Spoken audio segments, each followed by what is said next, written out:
about my story and my condition this time. Maybe I'll go to religion if we have time. There will be this something in the background, and already there is some work going on. So let's see if I'm using my mic, so it cancels the background sound. Let's see if it works. I'm coming online.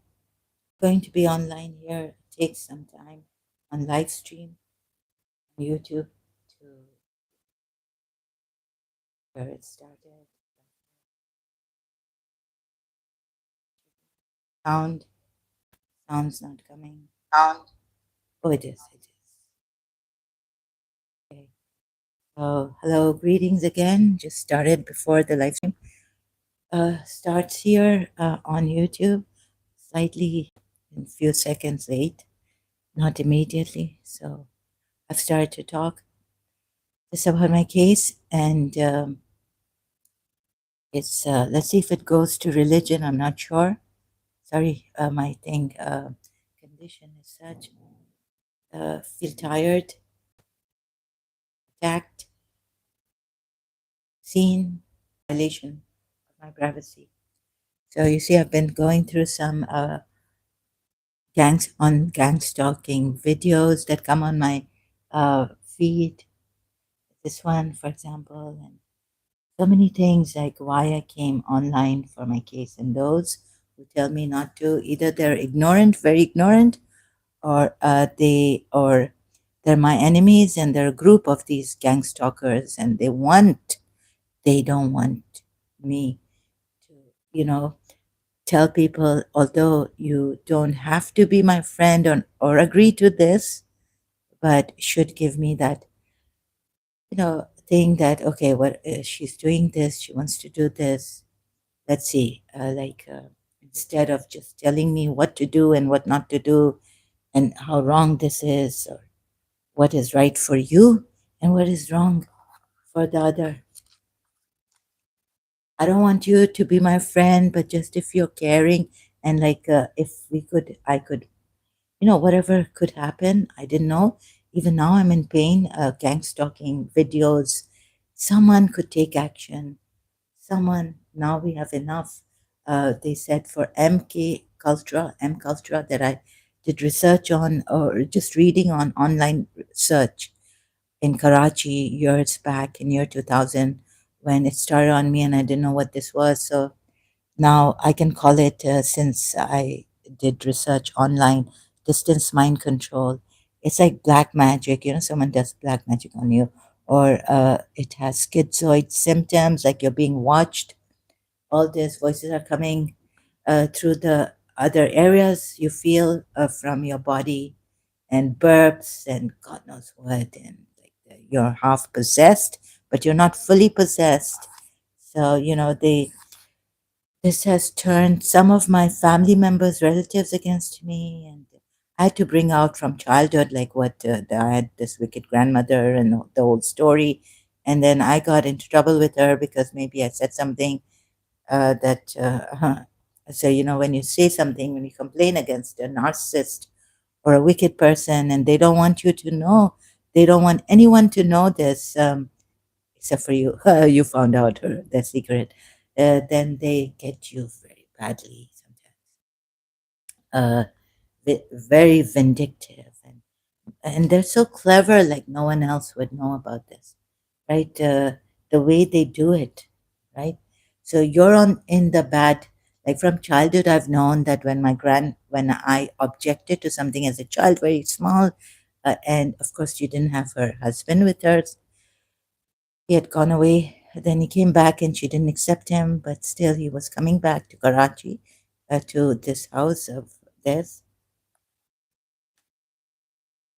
Oh, the way my grandmother punished me for what I said against her daughter, and not that her daughter was, I said the right thing. So, oh, it was terrible. And they had punished my mother also for something she did because she was in the family. So when she got married, she was 13 years old and this and that, right? So she used to say that they tortured me mentally and all that, what they used to tell her to do. So it's very hard to tell, also, right? So why am I doing this? Why am I bringing it out? Because there could be people like in the lecture rooms, lecture halls, giving lectures, caretakers, and all this. As long as you don't get into trouble with them, you can. It's and don't say anything about them, or if you look deeply inside and find out that they are liars and they're not pretend friends or they're pretend caretakers, and actually they're evil people, uh, not good people, then you've had it. So as long as you stay quiet, if there are people in the hospital, caretaker, and all this, like these evil, pretentious people, then it's okay, you're safe. But if you can see through them, ooh, then they get you right. So empaths and those who are sensitive, who can see through deeply, or even a little bit below the surface, then they will be in trouble with these people. So I found Maitriya's, it's her channel and it's very shocking for me to find out what she says against her spiritual guru, Dr. Deepak Chopra. Oprah Winfrey also, when they started, I couldn't, in the beginning when they started on me, but when they started, wait a minute, I couldn't do meditation and all this. I had started meditation personal by reading books, affirmations, and, by just going inside. And it wasn't a good place going inside. It was a terrible place. I had problems visualizing and all this. Some funny things were going on in my mind when I wanted to visualize something. So then in year 2000, they started to attack me really badly. I can't explain in detail.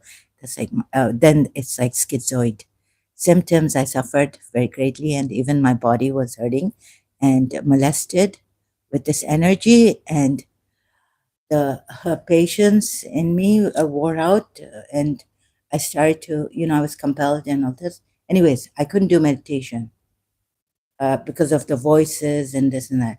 And then when Dr. Deepak Chopra and Oprah Winfrey came online for 21-day meditation together, I could trust that, and I went and did it online with them the first time, and then the second time, and then the third time it was less, and more of my determination. They kind of So it wasn't helping me that much, but it's like, but at least I could do the meditation. I was surprised, like, oh, if I can do this for 5 minutes or even 1 minute, it was a feat. It was really something for me, right? After year 2000. So, so I'm not saying that. Also, I'm not doing this to like say that you become my friend or you help me, but those in authority and those who care and who have a passion, can we find something to, like, anything that I could get my hands on to discourage these people? And now I felt that these family members, even who have done this to me, and then the trauma, past trauma, which may not have come out through me in a proper way, and then I carried it. I didn't even know about it. Like we learn from these specialist experts now on YouTube, also. What past traumas do, and then some pretentious people like telling me, oh, forget it, oh, it's nothing, oh, this, that, go on with your life. And you know they don't give you that time, they don't know. So this was happening, and some people went against me, some people were troubled by me, and things were coming out. So anything I could get my hands on, maybe today, maybe now, this moment, someone can help me stop this that has come in my energy, come in my body, come in my mind. Or we could just form a community together, healers. I found healers, but there's still the people. This thing, this mind control. Whoever is the mastermind or gang of people. And the rich, so in Pakistan, like, oh, a poor country, underdeveloped, and then you could give anyone, pay anyone, and if it's from that, what I feared from, what I, in retrospect, like the people I've known, my father's friends, maybe, like her, his wife, then oh my God, this will not stop, and it's very painful. And I'm losing, like then I have to be a burden, like this person, this from I think Buddhist came a video that these schizophrenics are like he had a British accent, I think, if I some time ago. They're trouble for the family and for us, for themselves also, and for everyone. They're trouble, So like I'm sharing all this without even knowing what I'm doing, how much people, what it affect people are affected. So I'm sharing this on profile. People are affected. Who can help? So I don't know, like the effect it would have, or someone's sick and tired of me, fed up. Like one of my disowned brothers said recently, that people are fed up of you. So this is what the enemy wants, you see, for the people to be fed up of me and all this. Also, although, in my normal state, I would never even trouble anyone. I had chronic fatigue. I never complained about it to my mother, never said to my mother, pray for me or anything. I would do my own praying and whatever I could find. I didn't want to disturb my mother because I know she wasn't well. I didn't want to disturb my father. We don't, like, in our Eastern, Western religion, we don't bring too much, even though I've been close as friends, we have been kind of, my father and I, but still, I don't bring these kind of things out and share it with my father. Since my mother was not well, I couldn't. Once or twice it came out. And so, like anxiety, for instance, this pain doesn't go, and all this, right? So, in my chest, in college also, I thought God had given me a miracle, and then, like sometimes, my boiler would burst. So that's when my father find out. Or being attacked, like in 1989 during my sleep, that was another thing. That wasn't distance mind control, and being nailed in my mother's room while asleep, and the boing or some this terrible sound in my ears when we shifted to the new house at Surrey. So then I once went to my father and I told him that this is happening to me, and he said it's due to weakness. Okay, now you see about Dr. Deepak Chopra, and I found grandmother at her channel's name is at Grandmother Maitreya or Maitreya. Uh, so oh, so I don't know. Like I thought, okay, this is my life. This is what I have to do now. I couldn't think what to do because even alone, like they want me to be isolated, and they want people, and they were trying to make me go evil, like make me into a witch, evil, just feeling guilty, evil, just doing wrong things maybe at times, and all that. So that social media has come up now. In your whichever I joined Facebook, then here, and thanks to those who are helping me, I'm so sorry. I'm a financial. I feel like I'm taking, for now years now I couldn't get well. So I don't know. I cannot thank you enough for the financial help that I'm getting in all this, so I could afford all this. Uh, if I was in Karachi, God knows, even with social media, God knows. So they wanted to isolate me and in a very subtle manner say that she's the one who's wrong. She screams and shouts, and you should be instituted. She's now gone insane. She should be institutionalized, take medication. My mother was against it, but now my mother's gone. My father was telling me to be go to the hospital here, and here we have very strict laws. Pakistan, although I could get away in Pakistan against my father, but not here. And here, then They required another report after 3 years, so you know, I went against that. What have I done? So this could be, a bad reputation. I was uh, and saying things against this sheikh, this, that. You know how they've made me. So you can go through my case and see case study if you are interested, and you can help. But coming here and saying, oh, in another channel, this Indian man also, Ishan, telling me on another live stream that they want control or what. So it's like he was coming here and giving me like a really nice encouragement against Islam that I was talking about,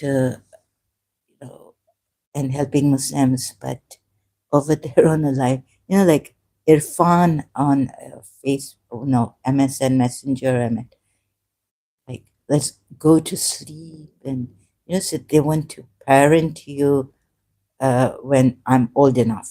Right? So thank God for Sane, which God bless Sweden, protect Sweden, and where else? There's another place in Norway, and all this, right? Yes. So she came up recently with a video that we don't have to listen to our parents. We're adults. We should take up now. It's our life. Okay, respect parents, but we don't have to be that polite to listen to whatever they say. And these people here, like Ishan and all that, coming with the heart. He's there on the other channel. He's like, here Sane, which is saying not to even like. Recently, what's her video? Let's go to her channel. She's amazing, beautiful sister helping us. So now I'm an adult to remove other people's negative energy, fears, and projections. Aggressive energy healing, ASMR. I think in this video, she says, no, don't listen to your parents anymore. You not in that way, like that they still have control over you. Oh, don't use this. Don't use internet. Younger brother telling me what to do and what not to do. Disown now. So I doxed him. Then there were people who took advantage of that, some Indians also, or atheist Hindus who were Hindus. So I came across a new guru, but I'm very sick and tired of, because of some Indians, I don't want to, and I'm not getting a good feeling with Om Namah Shivaya. So I have to be very blunt. So I'm not contemplating on this now, that I'm not even prepared for this, but I'm prepared a little bit. Like, what I would say is that even my teacher that I was, of course, people didn't have the right to tell me that why I love her. And then this aunt of mine who was a Shia, like, and she's another, she's got some, she had some, she was working with some jinns. When she got possessed, they made her their daughter. And so the lady in London, clairvoyant, later on, 1996, told me this is someone jealous of your mother and father. It could be her, or it could be someone else, my step. But I didn't think of my stepmother. I thought of this one, my aunt, and another lady. So I don't know. So I had to guesswork, and there could be lots. There could be a group of people now coming together who had come together a long time ago, or 50,000 feet ahead of me in this, right? And Irfan was telling me to go to a psychologist that he knew. And then he was like, this Pakistani man, oh, you ask too many questions. Like, he's telling me something and then he waits. Like, I saw a dream about you with the principal, or on the principal or something, and black men and the dress. So I told him a little bit, and I wanted to inquire more. Like, he started it. So then he's blaming me for, asking too many questions. This is what now, you see, they've turned my brothers turned me against my cousins. I don't know which one is like my mother's side, who were in Pakistan at that time and didn't help or didn't know how to help. Because one of my cousin, second cousin, he has like even knows Mr. Asif Zardari. So about the not my case, but the law reform, family law reform, he told me my thing will go in article will go in the cold storage. And he knew people. He knew Shaji, who had come. They had brought him long time ago to my old house, and I thought maybe like this, like on Eid, talking to him about this, and then his wife also didn't want him to come and meet me somehow if she felt that, and his wife is ex-army officer, Pakistan's ex-army officer's daughter. Sorry. So even my tone, you see, it doesn't sound serious and sounds like I'm the witch or I'm bad. All these things have put in me. And of course, you would not know, like, if I'm saying that I'm helping the Muslims, but how would you know that I'm a pretentious person or a true person? You wouldn't know that. I would like, at least if you don't want to be my friend or anything, but I don't want to, okay, this is not trying to spread fear. This is a reality of fact. People are suffering from it. Many, not only me, gang stalking. See how much this black magic and due to negative energies and covert narcissists and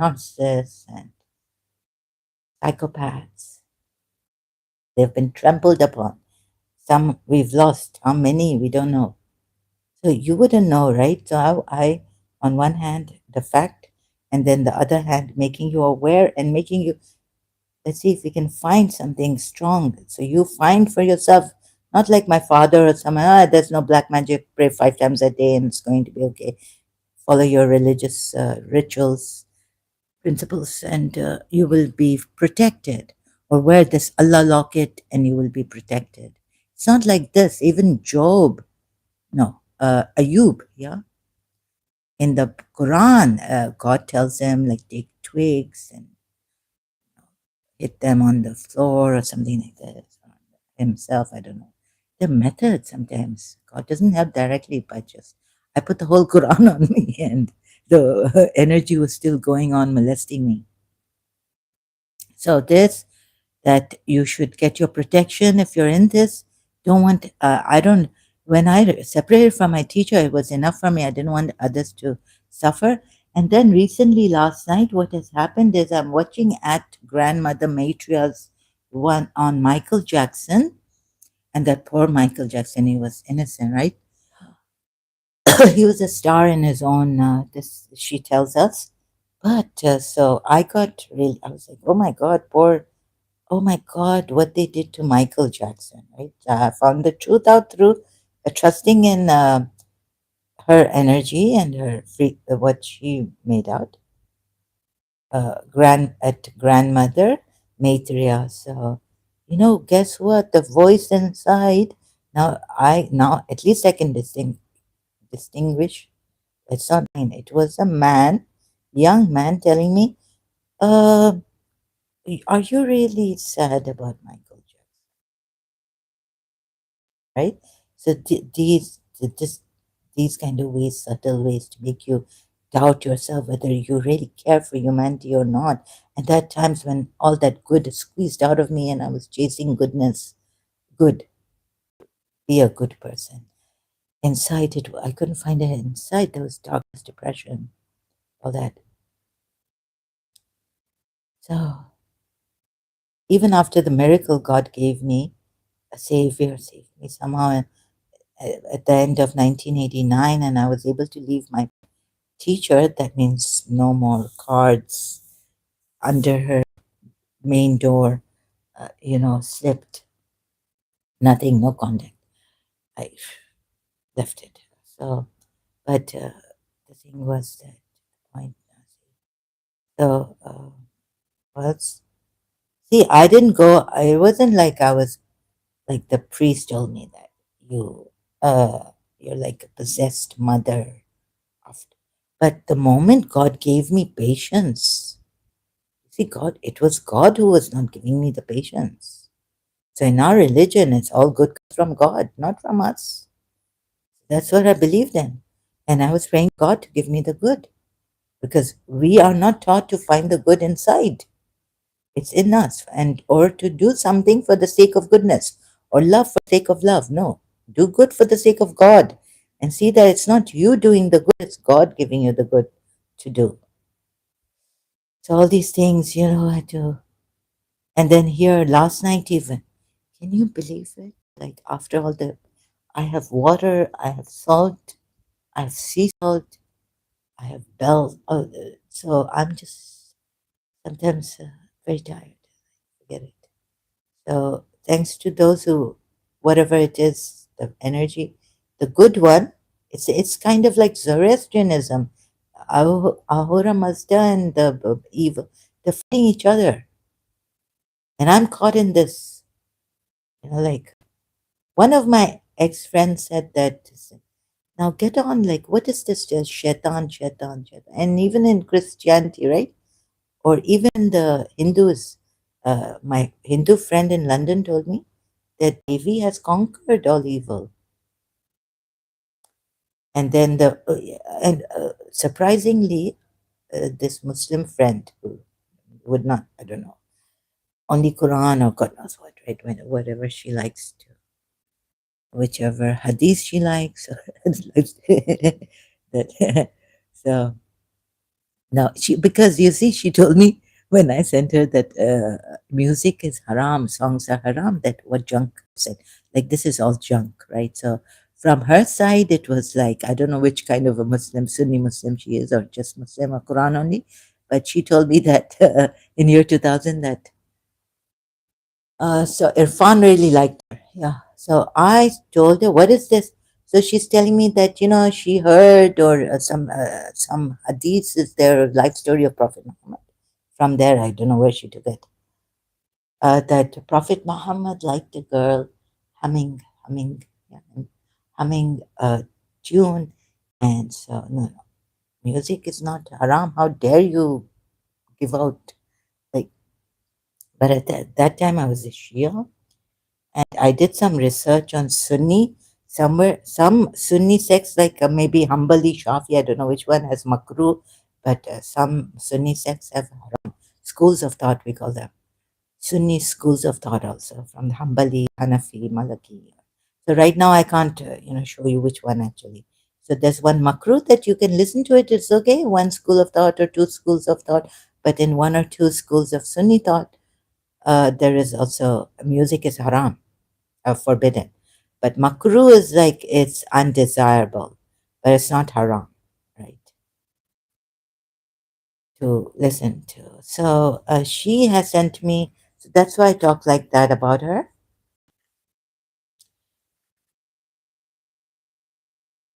Because you see, these kind of Muslims, they don't understand that others are also this.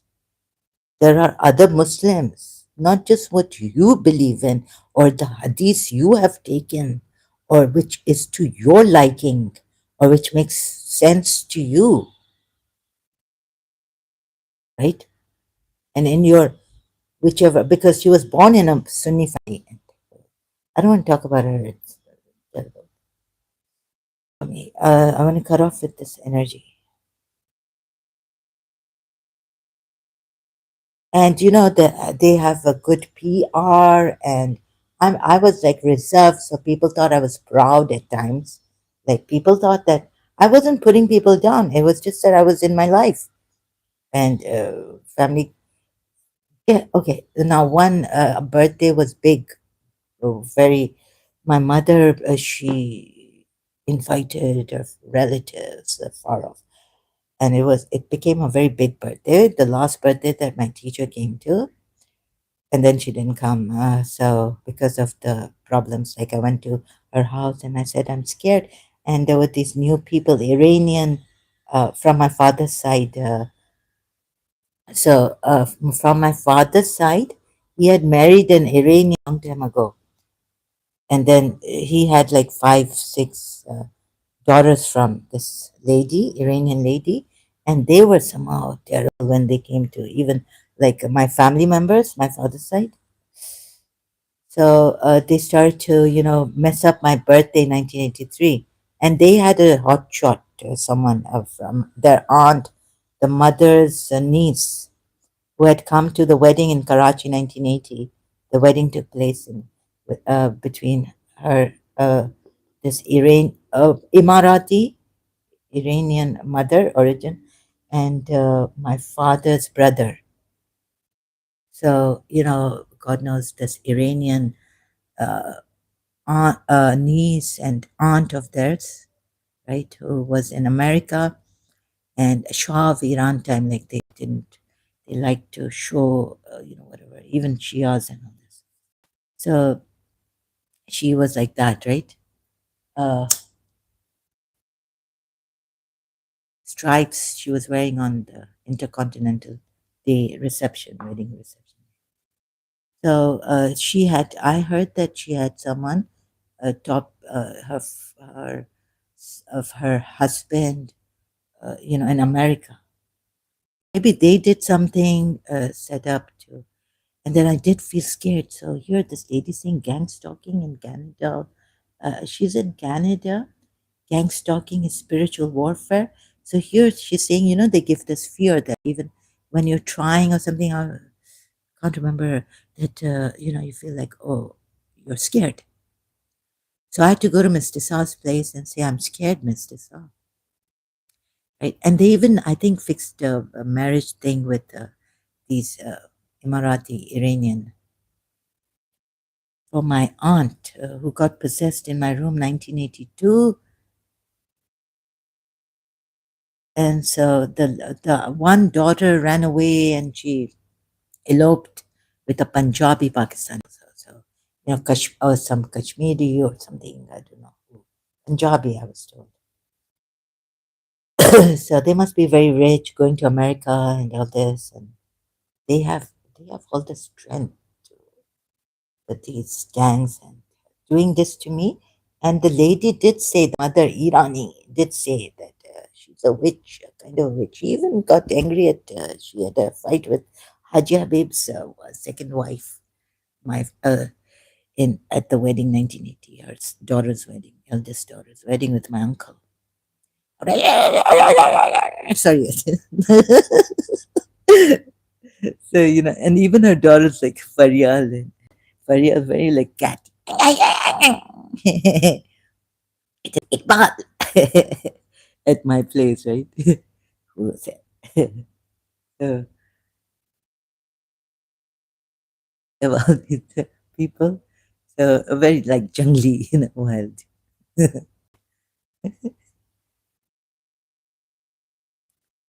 They should be put in jail, according to me, really. I'm very serious about this, but no, no.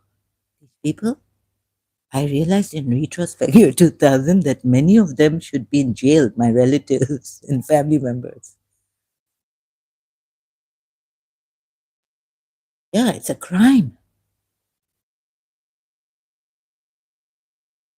So, yeah, respect your parents and all this, but no, so a lot of, uh, I feel anyone who controls people and is controlling narcissists should be in jail. Why? Why? So, and British, I think she's Nelly, not the narc. I'm thinking this, she went through this in Britain or somewhere in Europe, and how come like they took her, bank account, they took money from her and this and that, and why don't they put them in jail? This the group of narcissists that Nelly had to, experience and subjected to. So we're not just talking, we're making you aware and we're not spreading fear. They're the ones who want to spread fear. Now, what can we do? We're trapped in this, or I couldn't come out. There are survivors, not survivors, gang stalking survivors. Now they're helping us, and it's a tsunami, it seems, right? Every other feed. So this is that you must. This is the reality of life. Even when I didn't believe in black magic. When that lady, that Iranian lady, she went to our mutual friend Masuma. Even her name is Masuma. I have to bring it up. So she told Masuma, our friend, mutual friend, that I'm looking for a jadugar, black magician. So boldly, I want to do black magic on Zahra, me. And Masuma told me that, came and told me. I said, I said, no, I'm not where God is great. My answer inside, God is great. And to her also, I was like, forget it. Like, meaning, I never abused her, never, said, why black magic on me? What have I done? Your daughters tried to spoil my um, birthday, 1983. So this, and they have the strength, they have PR, public. In PR, they are experts. And this other friend also, maybe they send to Center for Advanced Studies O levels. At that time, it was in PCHS, that school. Now I think it's so this school from Canada, she came,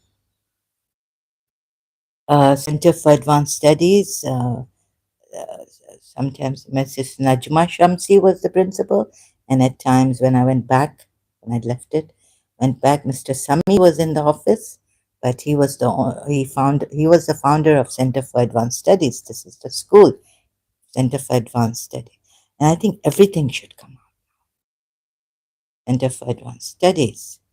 And now recently, I gave it to some of the Christians would blame me, right I am a rich kid spoiled so मुझे वो तो चोरी चोरी याद आती है जब नरजिस कहती है राज कपूर को क्या कि क्या अमीरों के दिल में अमीरों के अंदर दिल नहीं होता मोहब्बत नहीं कर सकते वो so like she's wasting her she's spoiled and she thinks that her father is going to pay her and even this other friend ex-Muslim like I have to work a Muslim friend from Center for Advanced Studies.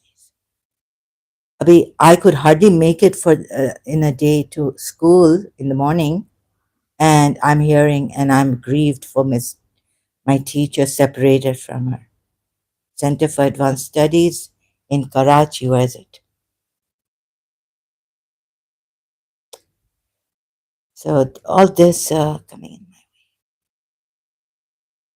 Whether you like me or you don't like me, that's not the case. I'm not doing this for that, right? I'm doing this so maybe I can get empowered and I can, this thing, energy that has tied me, is tied over me, consuming me, plaguing me, uh, but not making me go in, like, you know, kind of crazy. Maybe I'll find some. And sometimes there's this, perhaps there's this self defense. Otherwise, but I didn't have it. I want for my teacher, like for, and then my aunt saying that who was with them. I think they're the ones, these Irani Emiratis from the father's side, my father's community. That they're the ones who gave her this. So this school was in PCHS when I was there, and then came Saima Peer. And they took me to this place afterwards after we graduated to this woman who with her parents and I'm lethargic, she said to her. So I got all that she told. Maybe I took it, I felt sorry for someone. This is what this palmist told me, Abdullah Shah Ghazi, below, that you because of some friends used to take me there, तुम रहम करती हो लोगों पे, फिर नुकसान खाती हो लोगों से। जिस लोगों पे तुम रहम खाती हो, उनसे ही तुम नुकसान पाती हो। ऐसे रहम तो अल्लाह भी रहम वाला है, शायद अल्लाह को भी हमने नुकसान दिया। Maybe the loss we given to God, and not that I'm exempt from it. I've also given God a lot of this thing, lost maybe, right? Gone against Him. Yeah, so here, and then the rumors started to come, false rumors against me in the school. So Aisha Subhani came with Alia, her friend. Alia had recently come to see us, and they told me, "You're a nice person, I'd like to tell you." Like she didn't want to. Said that when my friend was this time up here was with me, like to tell you that this rumor spread against you. So I thought, okay, I'll talk to Mrs. Najma Shamsi, the then principal of CAS, because my friend, not that I care about these rumors, but like I was like, what kind of people are they? What kind of people do we have in Karachi when I'm dying in grief for my teacher? 1 second I cannot take without her, right? I can't stand people, places, things because so depressed and all this. And people would spread these rumors even after I've left Karachi American School. And now I'm in this local school. It's a house. It's nothing. It's like one full, not even a full gym size. This house of Karachi American School's gym, right? So how jealous or what is this that they would spread false rumors against me? And since my friend used to tag along with me, and sometimes she would jap her, so I would go with her in the bathroom. So she wanted to put chapstick. I didn't use chapstick at that time. My lips were quite full and okay. Um, she had to go and she would tag along with me to the all the time. So then I thought, no, for her, I need to go to Mrs. Najma Shamsi, the then principal of CS, and say that, please, if you can do something. So she did something. You see, I said, because, I have a friend, she tags along with me. Her reputation is at stake with me. So, because she's with me. So, Mrs. Najma Shamsi, in the morning assembly that we used to have every day, I think, or once a week. Okay, so she said, she gave this lecture on backbiting, spreading false rumors. On the Quran, also, she mentioned the Quran ayat that it's like eating your dead brother's meat, flesh, right? So you see that these are the kind of actions that we should be taking from the beginning.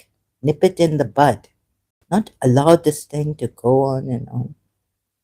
And to reach such heights then, like Sheikh His Sheikh Abdullah, the foreign minister, Sheikh Abdullah bin Zayed, said that to the Europeans, that you're not strict enough politically, you want to be right, so you don't want to take that action against them, these extremists or radical Islamists. So I felt we have to take now action, even against a family member, friend. No, we can't. Because you see, the person can go into a coma. Hypocrisy can do a great harm to even the religion. So I saw if a Shia did something like kidnapped or he was from the group of kidnappers. I was like, now, I've lived my life. This is my youngest brother's friend who was kidnapped, and he's in my house after my mother's death. I have done, like, I have been a Shia, right? And so now the Imam Hassan's day. I was when some of so we had some this games and all. Shaban in our later Imam Barka. I participated. I won drinking Coke and some of so I was reminding myself that it like some of it fell from your mouth, but the other boy he a lot fell from his mouth. So they gave me. They said no. Yes, some of it fell from her mouth, but or it didn't or what? I don't know. I can't remember. It was in my childhood. Okay, so I don't know whether I cheated or not, or it just fell accidentally. Some of the coke from my mouth. So there was a competition who will drink this fast. So I won. Anyways, little bit fell, and I don't think I did it cheatingly, but let's just put it there like cheating. And then when I was at the Jula, Ali Asghar's Jula, my grandmother's house, it would come from, sitting there, and my cousin, and then the ladies will come, and we had like, we would just put the so it's I just want to tell you the story, right? Then you would understand. Even then, like, why would I be shocked that the Shia has kidnapped the group? Not the Shia, but in that group there were two Shia boys, young men, were there who had kidnapped my neighbor. Who was you know, so and he's the age of my youngest brother, and he's come to condolences to my brother, and then he's helping me also.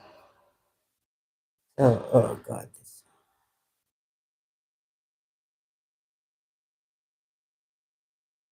Something has started distracting me. I'll continue later. So, like sometimes so we used to sit there and sometimes it would be too much, ladies coming and or men lighting the candle at Ali Asghar's Jula. And then we would say, now, you know what we'll do, and the money we got for the Jula, like we wouldn't put it in in our pockets, ever. But we were very happy that the more we get than the other Julas there, right? So a little bit like this. Growing up, I realized no, it's not right. Or yeah, my candle janani. So we would extinguish the candle and put it in the drawer. And then one lady will come and say, "Look, please let my candle light the whole light." And try to tell her that no, because I will we light it later and this and that. But we then they'd go away and then we, or sometimes like this, we did some cheating, in our childhood. I tell you, it's Jula, right? So, but I'm shocked to the bones. Like, so I've been through this and I forget, right? That no, wait, Shias can do this too, and go to the majlis. And then this one of the kidnapper is saying to the um, one who's kidnapped my neighbor that so in year 2000 when my mother passed away, one of the kidnappers has told this young brother of mine. He was there in my house telling us the story. One kidnapper said, "I'm going to the majlis."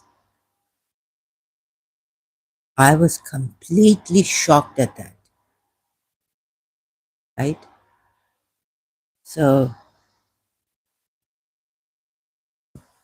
I, and he's like, "No, no, this is the way it is." Adi, a sister, elder sister, he called it. Why would you be shocked at this?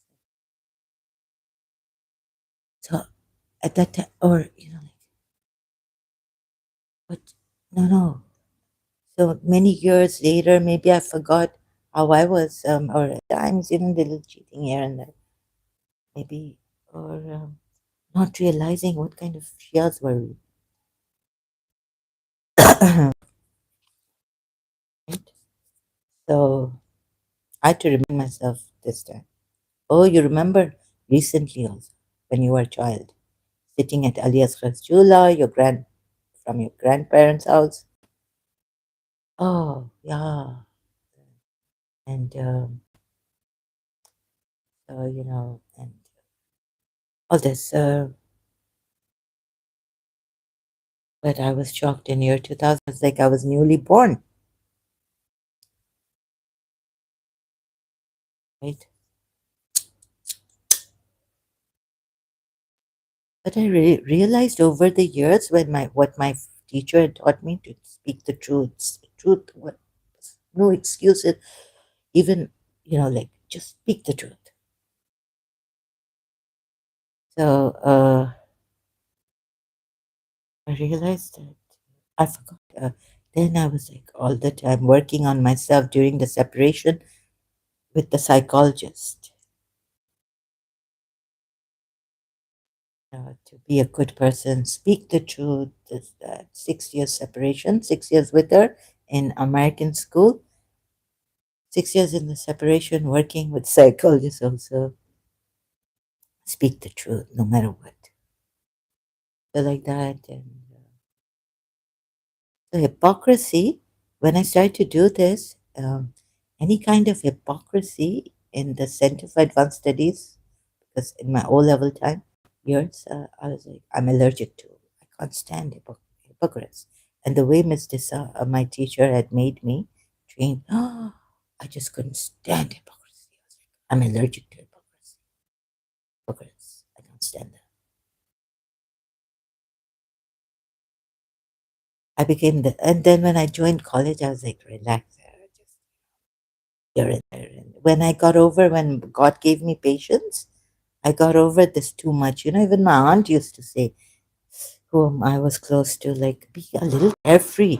Like, don't be so hard on yourself. And this is not what you are telling me. It's not hypocrisy. Hypocrisy is when you purposely try to take the roots, go against a religion purposely to break it, to finish it, just destroy it, damage it. If you're wearing hijab and you're not acting properly at times, it's not your fault. Again, don't be so hard on yourself. Be carefree. Even in college, no, no, I'm doing this. So some things I was doing, I wasn't agreeing to, like what in college also, and I would tell my aunt. So this now, so okay, so what else?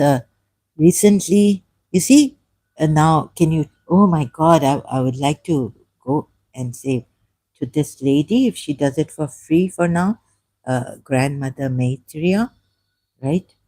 Do what is my energy? Am I true? Am I bad? Am I inside? What am I? I want everything to be out in the open now of about myself also.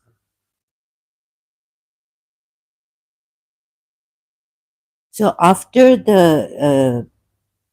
how can I go to her channel? Grandmother Maybe. Recently, this man, it was quite, it shook me up. This again and again and again. It happens as if they've kept me in a shock, fresh and every time the voice comes. Oh, this man, it's very cunning, terrible. Grandmother, Maybe. Very cunning energy. Now, you see, there are times when I should explain to myself that maybe what you've been through, maybe you should also relax. What's the use? Like I say, what's the use of worrying about me, right? You don't need to worry.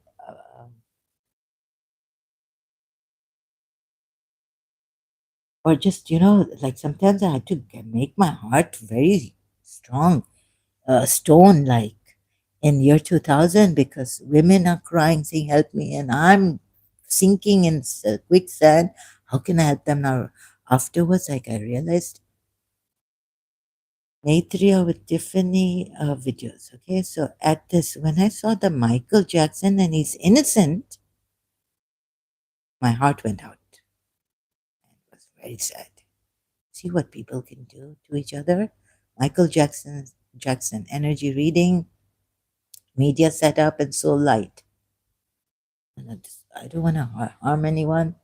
See, now it's coming out, but at times I doubt myself whether, because there's no good in me sometimes at all. But I couldn't numb myself. I couldn't make my heart stone. In year 2000, when it started, the attacks and the sinking, like I'm in quicksand, and the voices and all this. Maybe they also wanted to make me help me in something happened to my principal. Like I thought the enemy and my God always. I felt I've written this in my diary. God, you always let my enemies win. So now the gang stalking, the Christian lady has told us that Jesus Christ, your Yeshua is coming back, and the gang stalking also channel I've subscribed to. May God protect this lady, remnant life.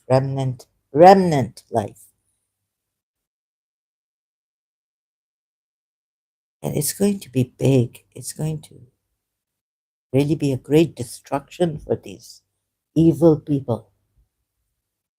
Why not prepare? Thank God. So I kept going on like this about my case, and sometimes even against people that could be innocent, but they've made me so against them, like they made my brothers against me. Some, or like fed up of each other. We can't help each other. Also, we're so fed up. Or something like this, fed up of me, and so it's been a long time. When I got separated from my teacher, I felt I couldn't give anymore. So I couldn't help anyone.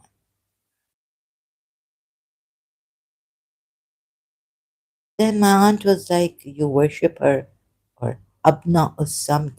I told her, "You draw very well, and what about the poetry?" So she said, "Yes, I have a poetry for you."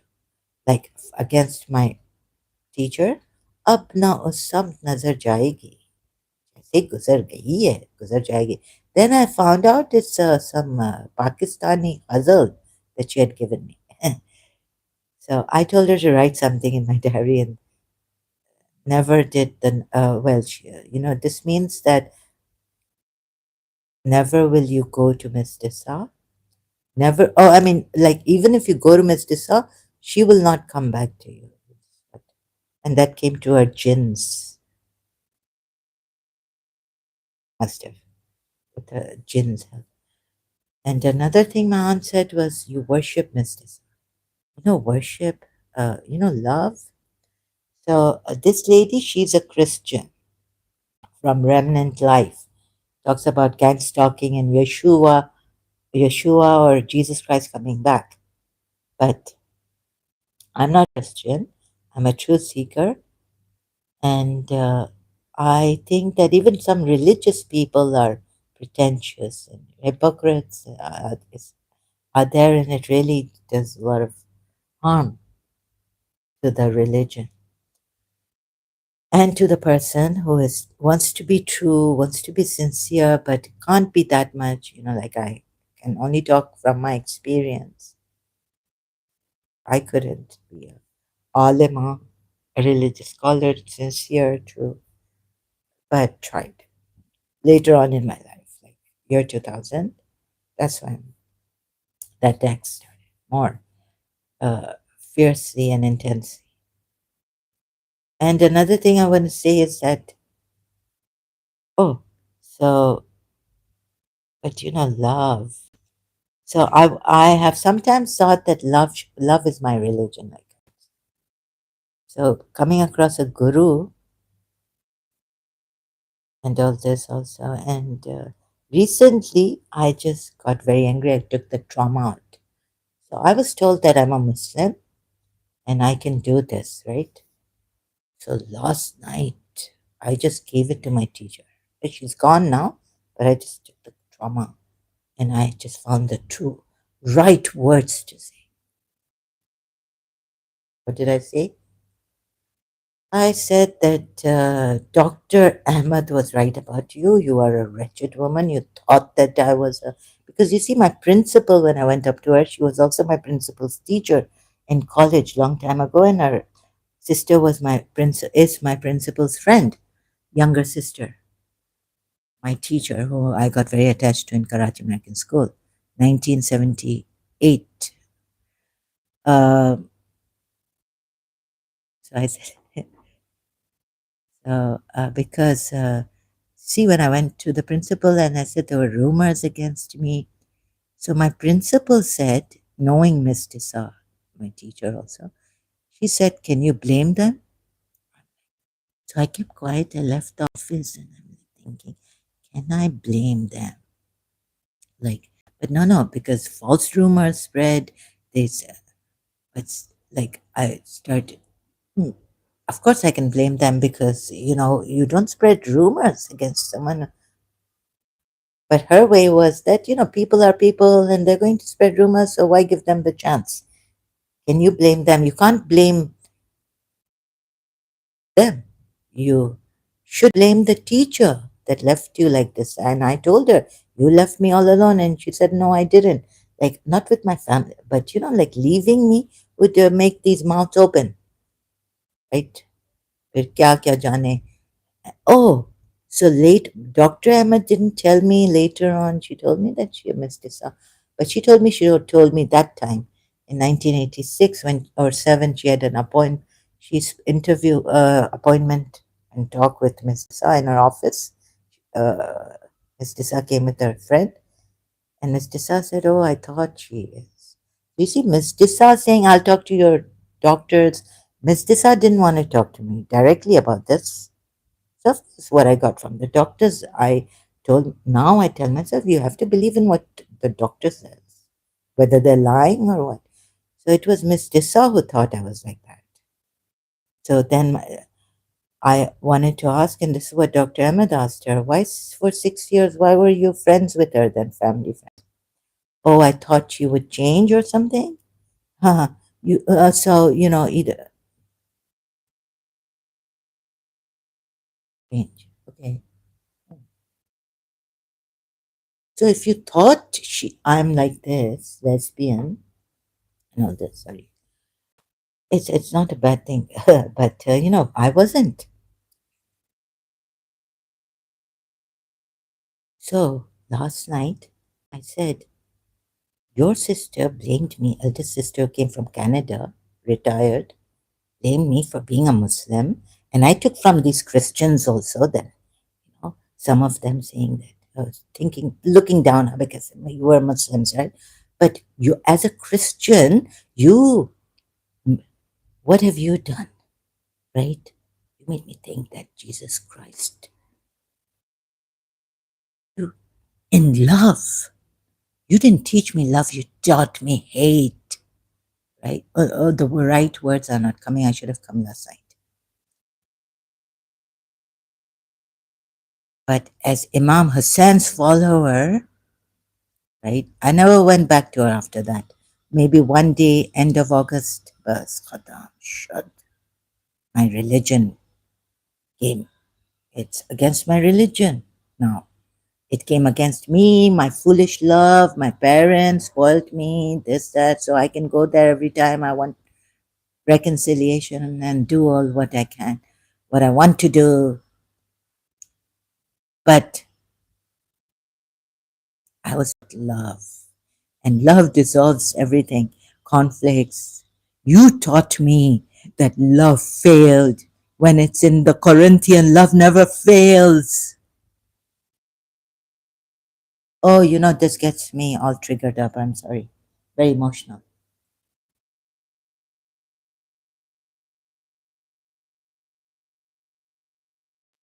We used to forgive each other, my mother and I, my aunts, even when abusing each other. Jesus Christ, we were the true Christians. Jesus Christ says, if your brother sins against you 70 times 70 or 70 times 7, and it doesn't even come, but what? Forgive them. Forgive him. We used to be like that.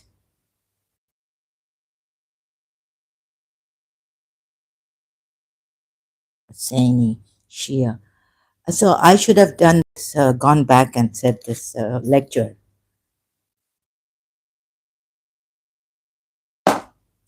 Sorry, excuse me, I'm a little bit very emotional about this. but I didn't.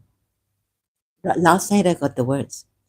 I said, but you Dr. Ahmed called her wretched, but a wretched woman. And she said, over my dead body, Sahara, she does not love you. When I told her that on January 1st, oh, sorry, 6th, 1989, she said she loves me. And she told my mother, I've told the school in 1987, 88, when my mother went up to her house again, that I've told the school that I love Zahra.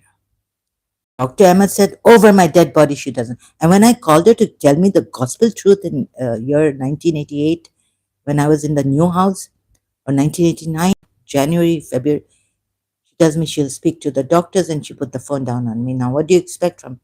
I have to believe what Dr. Ahmed says, even though my mother didn't like Dr. Ahmed, her therapy and her style.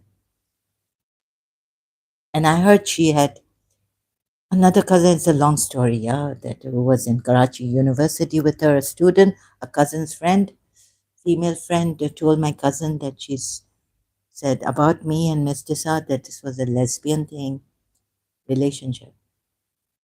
Dr. Ahmed said she never said something like this, denied it. But then another Dr. Khan, Anis Khan, had a clinic in front of her, Dr. Ahmed's house, and she told me that Dr. Ahmed is sending her thugs to remove her clinic from opposite her house. It was like uh, some other cognitive psychology or something. God knows what. Not this Freud analytical psychotherapy.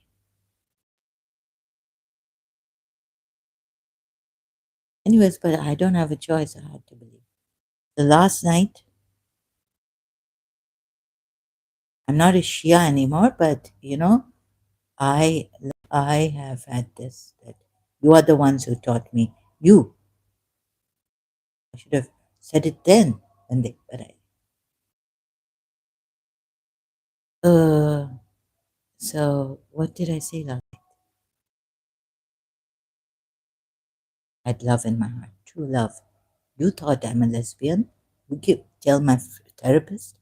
I had true love for you, pure heart, clean.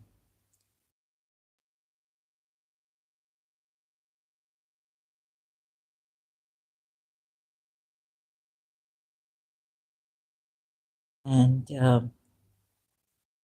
I did it for you. Love, for our relationship. I believed in love, that love would work. And later on, find the Bible, get the Bible, what the Bible. 13 Corinthians says, love never fails. So we forgive as Muslim Shias.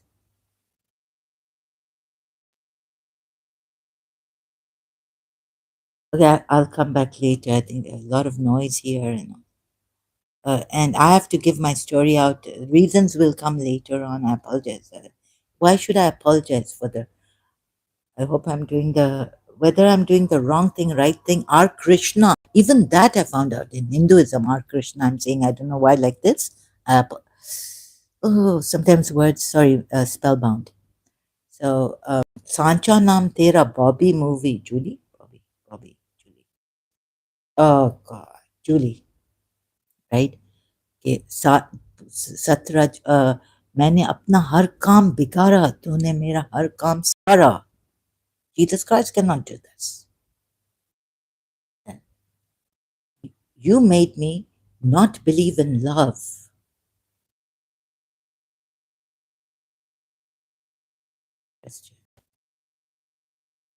Right? And I'm writing Jesus Christ.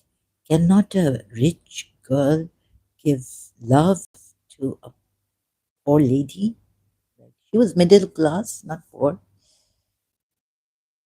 Very hard for some Christians to receive love, this kind of love. So we learned that in death, in sickness, with your mother, with your father, we learned that love can work things out and leave the rest to God. So Krishna can, what does the song say? सांचा नाम तेरा from Julie movie, Indian movie. मैंने अपना सब काम बिगाड़ा. So if you are a Krishna dasi, like, devotee of Krishna, he will make your work, even if you're, like, in the Quran, it says she was breaking her yarn into pieces and all this, making and breaking like a child. Krishna makes the work. What you undo, what you destroy, like a child would, into going into self-destruction or काम पूरा अपना बिगाड़ा, like I can't know. Sorry, translated in English. Krishna. I really like that because I felt that, when God is above us and we have love, nothing can go wrong. Then that's what Robert Schuller wrote in his book. When you have love in your heart and Jesus Christ in your life, you can be sure of one thing, whatever the problem may be, the solution is there. In other words, I'm not quoting him verbatim because I can't remember his quote in one of his books, Robert Schuller's books, and that God loves you. Be happy, you are loved. Maybe in that book that I had a long time ago, 1988, I read. So, it's finished.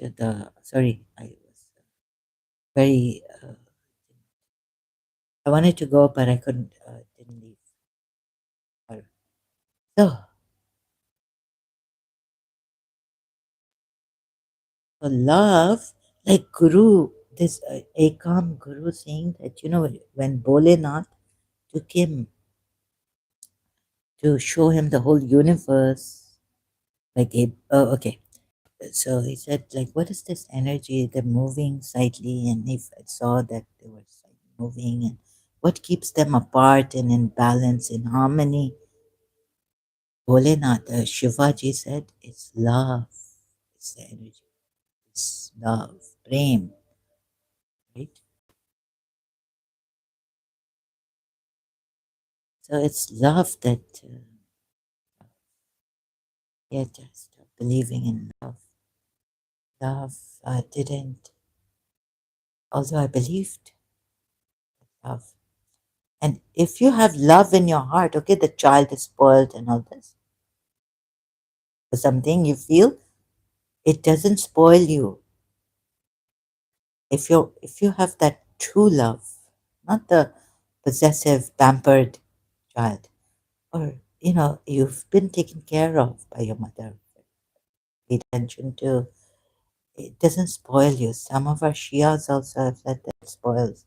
It doesn't spoil the child. True love doesn't spoil.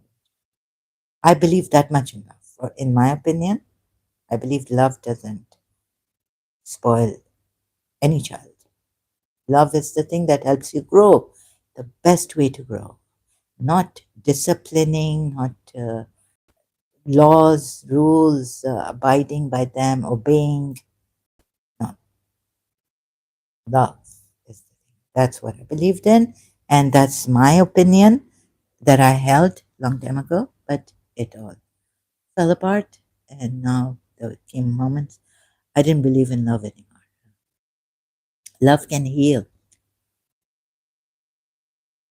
but it didn't heal my mother. It didn't heal me. It became real terrible, and it even the relationships, the good turned into bad. So Anita Baker and in this I've forgotten the song's title. When you love someone, so take the memories. So I had such a good relationship, started on such great terms with the principal, and then it again third year something. I felt it start something started in third year.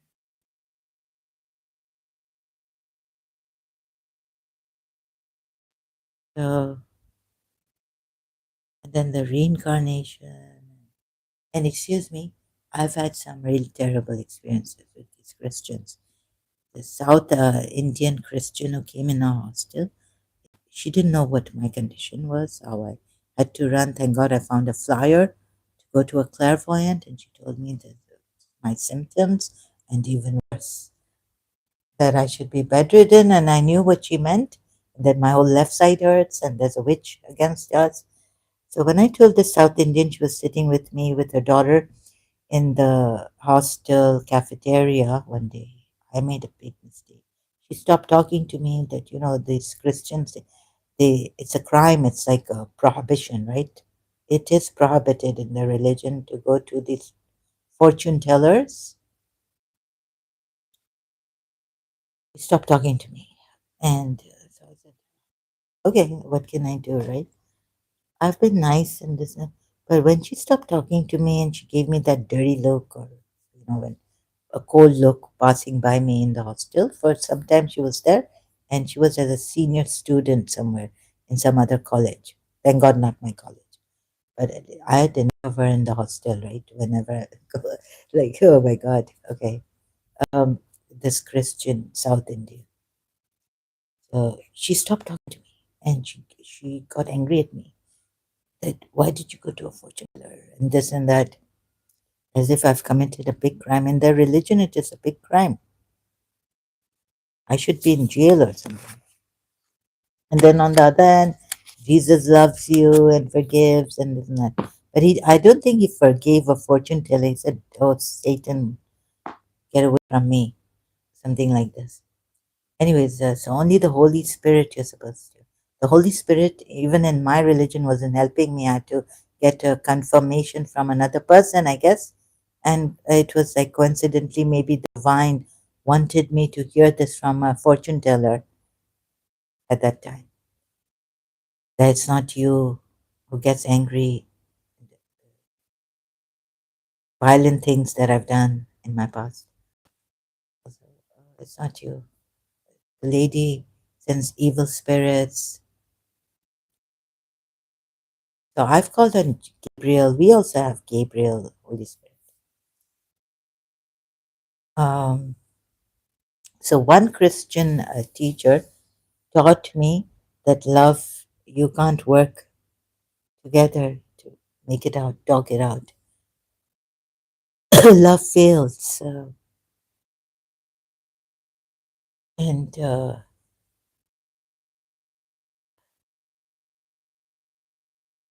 that my Shia religion is better, more warmth, more loving, more kind. Forgive that. Like, there's a story about Imam Zainal Abidin also, when he found his father's butcher uh, dehydrated, thirsty in the desert. He had water, it said. So he was dying of thirst, his father's butcher. And the father's butcher recognized him in the desert somewhere. Said, if you knew when Imam Zainal Abidin, who was in Karbala, Imam Hussein's son, eldest son, so the butcher of who was dying of thirst in the desert told Imam Zain Abidin, if you knew who I was, you would not give me water because, I killed your, actually, because Imam Hussein thirsty for 3 days, the children, and then he was beheaded in such a way.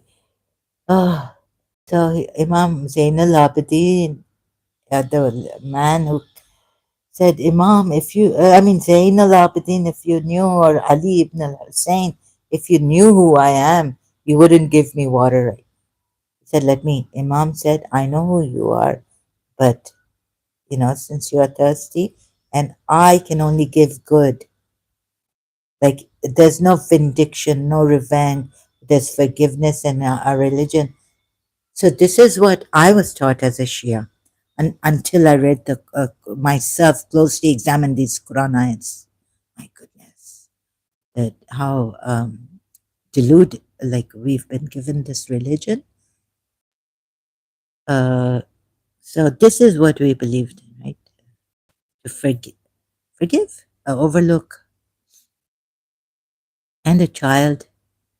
I learned from Christians, some Christians, not all, that although they think they are too good, Uh, they are very proud people, some of them, Pakistani Christians. Not the Punjabis, but not the Punjabi Christians, but these English speaking middle class Christians in Karachi and all this high. And some of the, we have teachers, and I've been, oh, sorry, excuse me. So,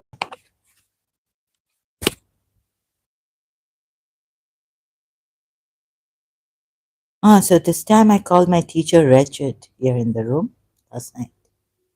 Said, "You are a very wretched woman." And Dr. Ahmed was right because she told me, I will talk to you. I told her, what was, Miss Tisa, can you explain to me that you loved me, now you hate me, now you don't love me? Or what is it that made you leave me and not? So I said, I will talk to the doctors, took our phone, band kar diya. Put the phone down on me. So then I have to take it from the doctors, right? So you can't blame.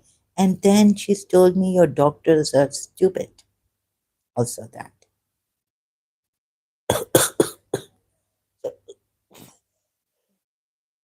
Like Dr. Farooq Ahmed and Dr. Eva Hassan are stupid. So, oh,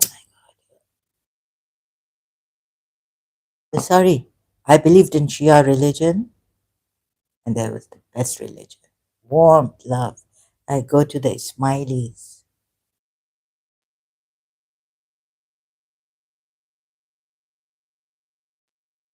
And maybe you're a good Christian, of course, David. Please, Christian, I'm sorry. I'm very, like, when Jesus Christ is coming and all that.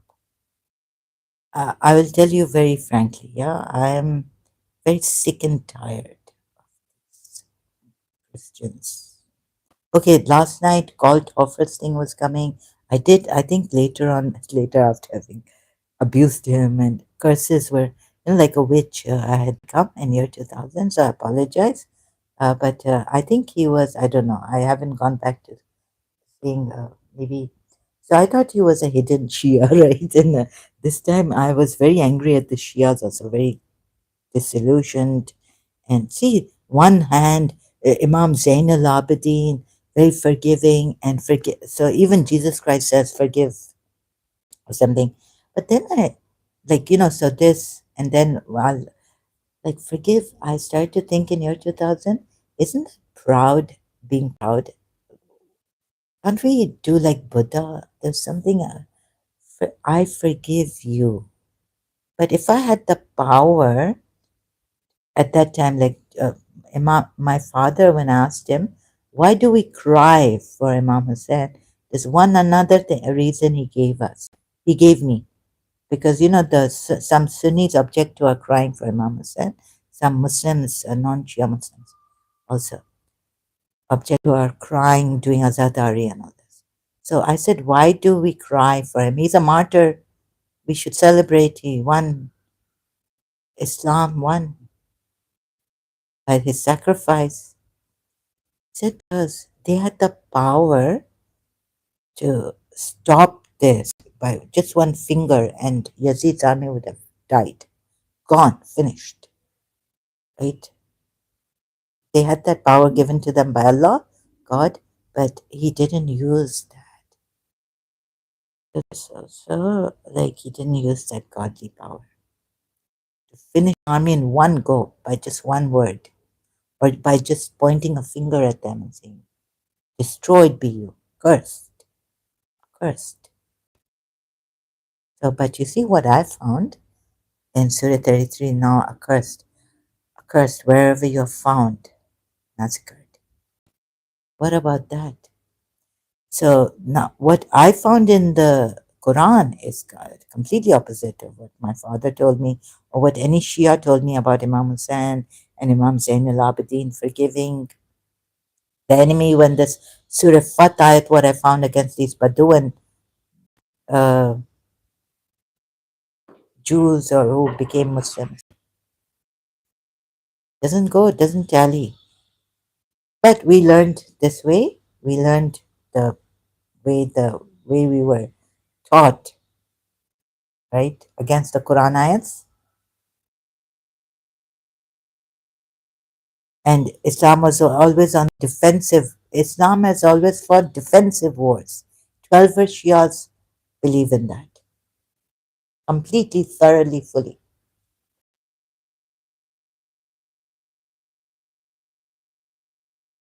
So, Galt Hoffer also, yeah. I don't know. I thought he was a Shia, so I mistook him. And at that time, I was very gone case like in this also. I can't hold myself back when I have to now find someone has done something wrong.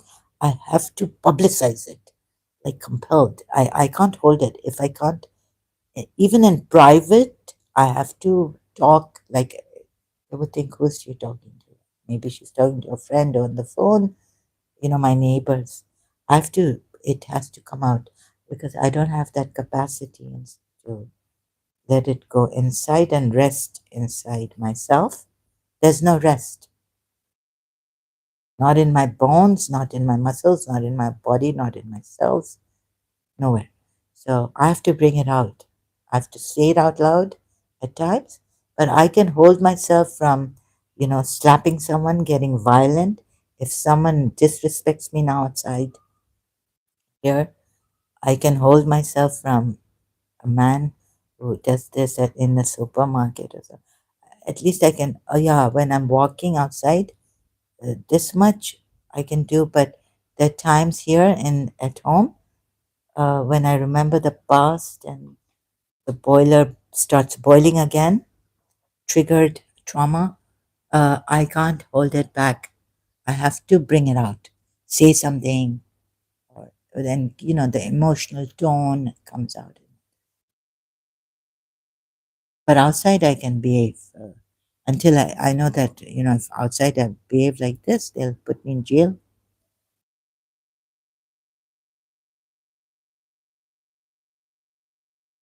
Or if I want to slap a taxi driver now, but I've told him off. I've told the taxi driver off.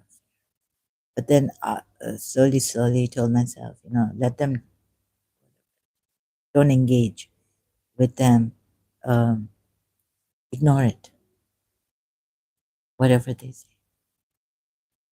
So outside, sometimes maybe you think I'm not that honest, contradicting myself.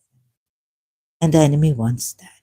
The enemy has wanted to spoil, make, just not spoil my reputation like have a smear campaign. No, no. It's very mastermindly done. It's done in such a mastermind way that, thora ye, thora wo, here little, there little.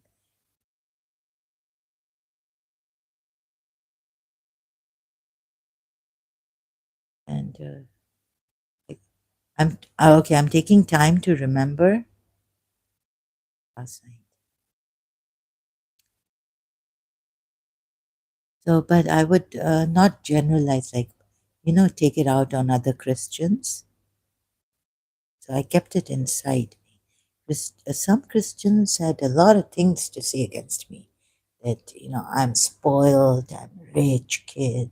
And that's why I have all the time to be grieving for my teacher. And never, and another Muslim like this friend of mine, that, I'm so spoiled. My mother was a did hairdressing course. And later my father told her, no, no, you can't practice. Don't practice hairdressing. When we came back to Karachi, she brought all this stuff from Morris, the Vidal Sassoon shop, and in London in a big carton, long, right, to practice shampoos and hair dyes and scissors.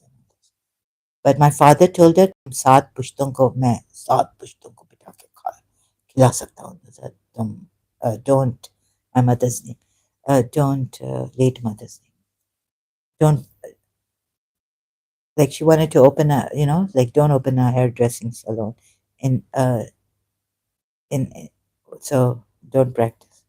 So this friend now coming and saying, as if, I'm some landlord, spoiled landlord. Padna bhi nahi chahti hai, like she wants to sit and eat. My father, I found out something about my father, like getting married, nikah.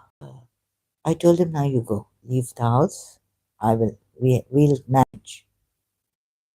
Right? That was in 1986. That's before even this friend came. So that time I realized that I have to work. Like my brother's in the American school still. Oh, how will I get the money for him? I've told him, you leave the house, leave us. We will manage. Even I didn't ask my mother, didn't ask anyone, just told my father to leave. It's like that Ashiki movie. Leave. And so I realized at that time that, oh my God, I should be rich. I have to work to pay for my, in dollars, my brother, and so much fees a year. I don't know how much. Karachi American School for my brother, my mother, this house. It's not on rent, it's owned. And it's my grandmother's house, I later on found out. So, um, but we get, I think, equity. This house would go to my mother. Equity would intervene. And anyways, my grandmother and all, they were in Dubai. So this, I realized long time ago that work is very important. Not to even depend on your father. It's not like I'm a landlord or I want to sit spoiled brat. See? Certain items, when I used to get angry at my father for certain things, the mobile, the thing, give it back to him. Take it back. I don't need this. Does that tell you that I'm a spoiled brat? I rely on, like, I would tell my father, leave, right? Like I said. And the things he gave me would come from London or Dubai or take it back. Then he would, cut, no, no, you take, no, no, yes, yes, I'm sorry. So, does that make me a spoiled brat, rich kid?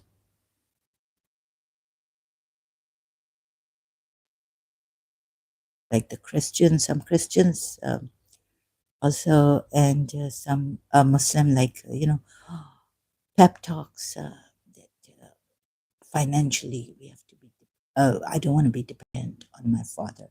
So that's why coming to school, in all levels, she started. Arey Baba, now Miss Desai has to, and later on Miss Desai told me, like, take a moment at a time.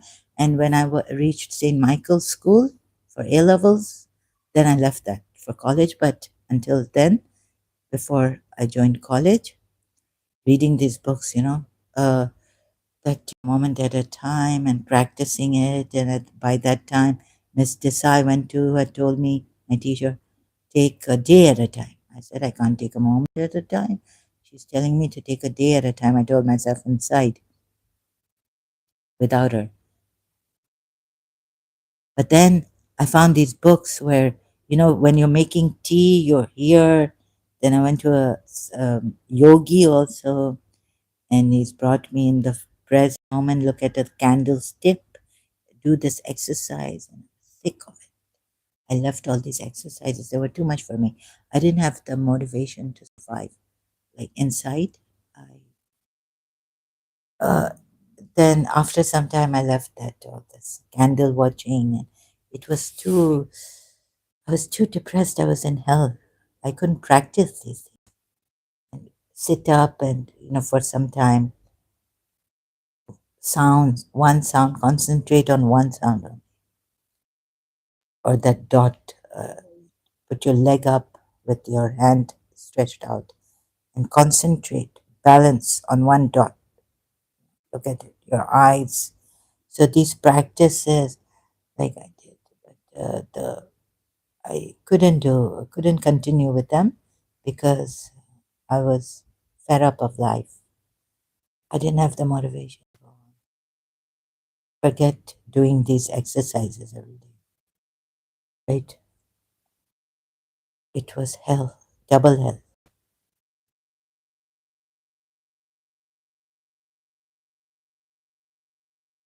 So some of the, but I'd never generalized even when about other Christians, whoever I met in London, or the Christians or the Punjabi Christians or the lower class Christians or Father Calasso, the parish priest I became friends with, and he used to come to my house, and I never brought it out on them or taunted any Christian in my when before year 2000 when I was in my element.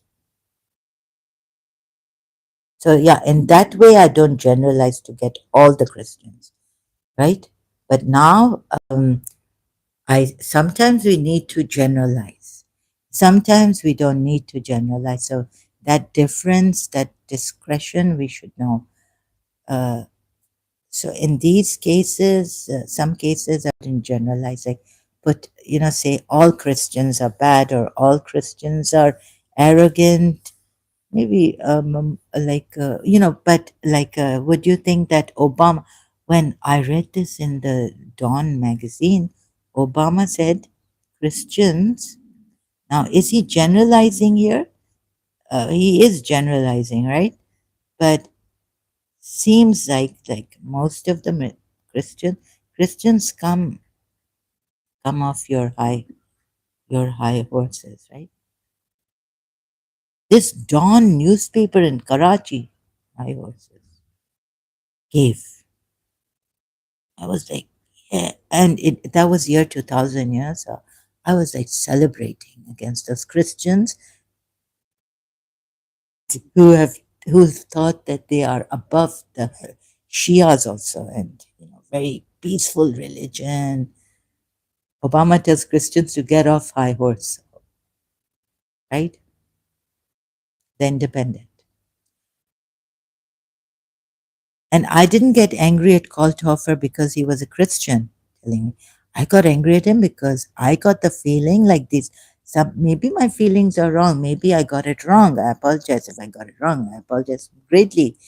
When Kalthofer came, and then I abused him, and I cursed him, and I said, "Your mother, your daughter," and this and that. But then I looked at the daughter was talking to me in another live stream, some other, and she wasn't scared or anything. But Kalthofer got very scared of me. That's true, and so I didn't think. I thought he was a Shia. He didn't Shia, and was telling me something about this ayat. Can't remember now, but let me see if I can remember. I've tried to remember that he hid it because of this Surah 33. Sorry, I thought that Kalthofer was doing taqiyya and was not a Christian but Shia who didn't want to reveal his true, you know. So he was in dissimulation, taqiyya. And so, yes, I've been very angry at the Shias. Why couldn't you see?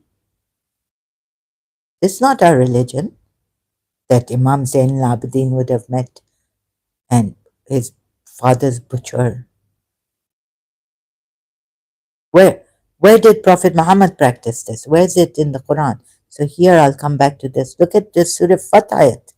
So I got angry at Kalthofer because I thought he was Shia. I did. So Surah Fat ayat 9, 9, right? No, no. That's about worshipping Prophet Muhammad, praising him. And that's worship. So Surah Fat ayat 11, I think. If you don't help Prophet Muhammad, right? Ask forgiveness for us. They say these hypocrites, God has called them hypocrites. Just because they've said, um, so this is what I was showing the Shias, and of course I will get angry. I'm after all a human being, and I have emotions, I have trauma, I have triggers. I've been through whatever I've been through, not that I should be, but I get emotional, and I have to say this, and I will get emotional. It's not out of arrogance, it's just a fact about me that I can't control. If I could control it, so like I said again, now after year 2000, I can't keep anything. So I was telling people not to give your secrets to me. because it'll come out.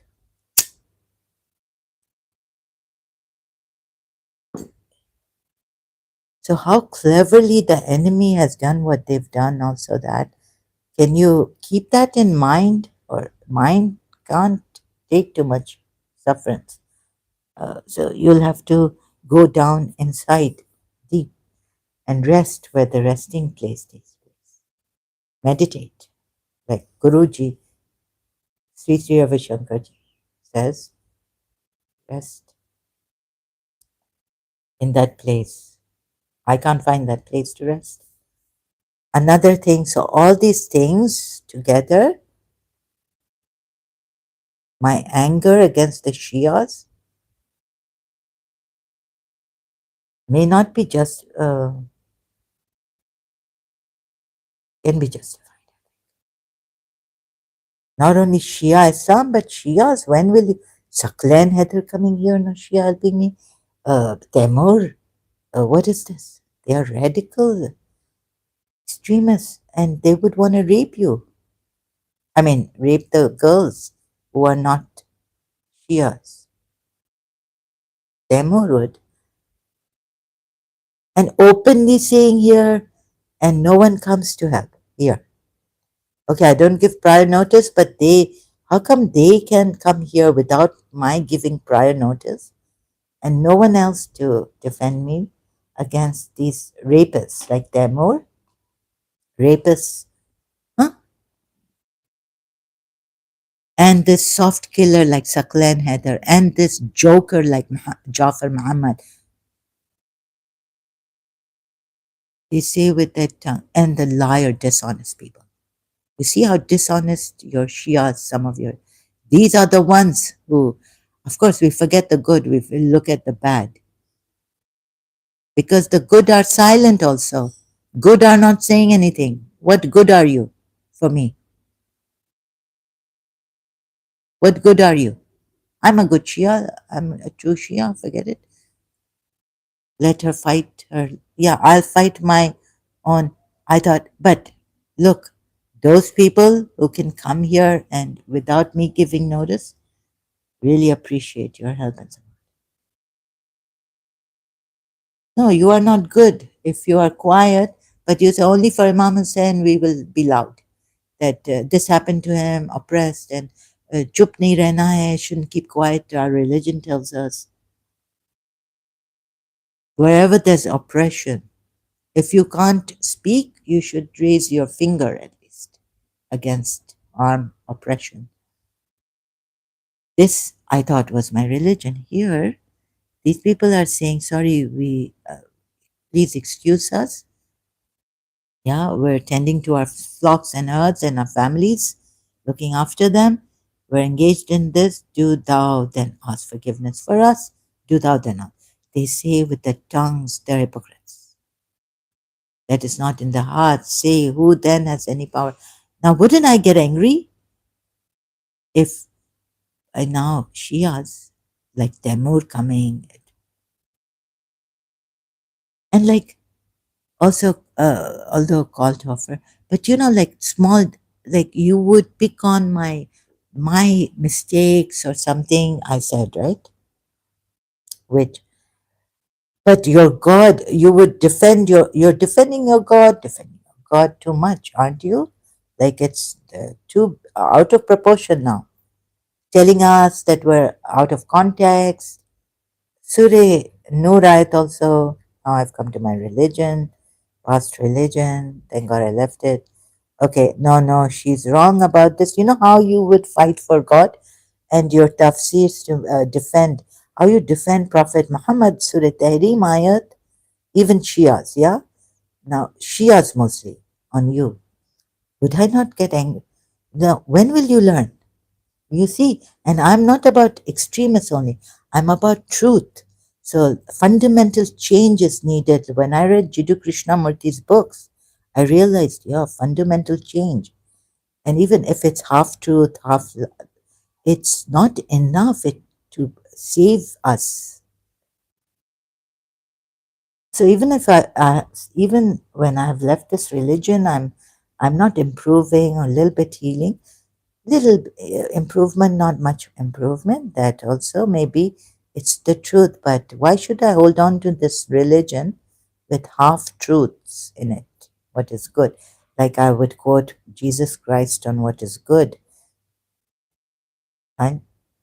And then you'll tell me that you're telling us, why are you quoting Jesus Christ? Am I a Christian? No, I'm not a Christian, but I'm quoting something good from the Bible that generally it would be good for overall for people.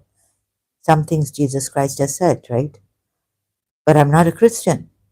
So this and then I get all this criticism and those who seek a wait, okay, Allah said be chaste.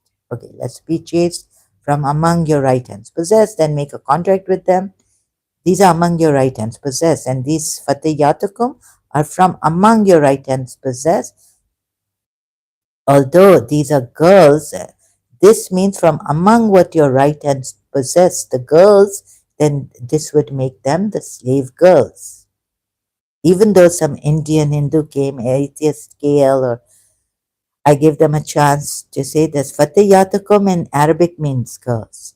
But these are the girls, not your girls, prostitute, but from among, because Allah goes to this, right hands possess. Maybe hasn't put it well, your Allah. Okay, but I think that from what your right hands possess, the girls would then become slave girls to prostitution. Like that, they've. So this, like this, and although Allah said, "Be chaste" here to them, even what your right hands possess, remain chaste, and this is like temporary. Remain chaste, marriage abstain, right?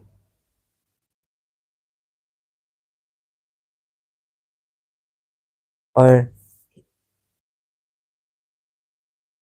remain chaste. So isn't this a contradiction if you say this is not a contradiction? Allah just didn't mention about prostitution at all, but He meant remain chaste. So this means no prostitution, not even like, okay. So Allah has said here, remain chaste. Let them who find not marriage abstain until Allah enriches them from His bounty, means remain chaste, right? Then, if you're going to say Allah means even prostitution is haram because here He said abstain, meaning remain chaste.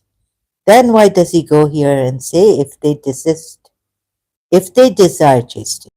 Like, do not compel these girls to prostitution if they desire chastity. Why, if they desire chastity also? You got it? No, you didn't get it. You're going to blame me for it.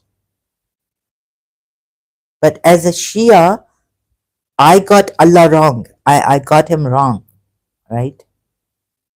So you can use your thing and let me use my thing. For me, in my opinion, Allah should have not put here, if you say prostitution is haram because here Allah said abstain, meaning remain chaste. Do these also, for these, what your right hands possess. Then do these.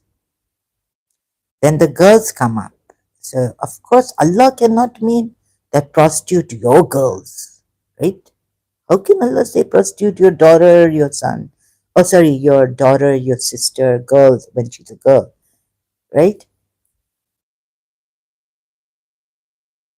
So, thanks to that Indian man who said, Fatayatakum means girls only. Now, you see, then if Fatayata, so this also I will talk about.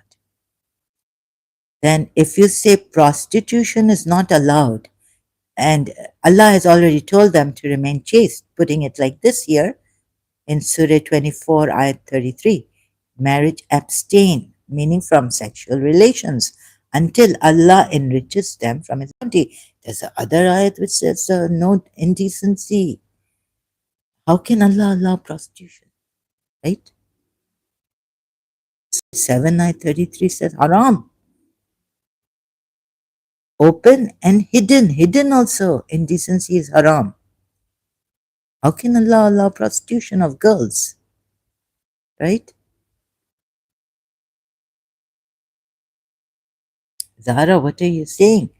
So taking the Quran ayats like you would want, you, like Allah has given it. Okay. You have taken it like Allah has given it. Surah 7, ayat 33 says, indecency is, even hidden one is haram. Meaning you cannot do hidden masturbation or anything. Whatever Allah has told you not to do, masturbation is, let's say, vulgar, indecent. Although, anyways, whatever, you're, or homosexuality. So don't do it hidden. Don't make secret boyfriends, girlfriends also is, or dating hidden, right? Haram. Having lovers secretly, haram. All that is haram. So yes, I agree. Okay, this Allah has made all that haram. Hidden indecency, practice of hidden is haram. Like, meaning, if Allah has said you can't walk naked in your room, don't, it is haram, hidden indecency, right? If this is, so don't do that. When such a hidden indecency or whatever it's generally put there. So how can prostitution of girls be allowed? You would question that, right? Now, but did you question this? Why has Allah put if they desire chastity?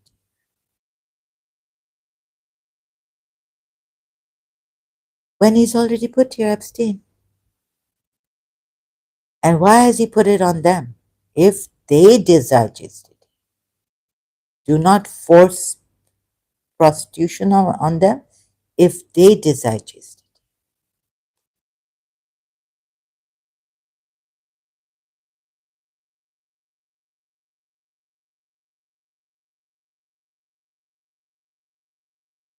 Huh?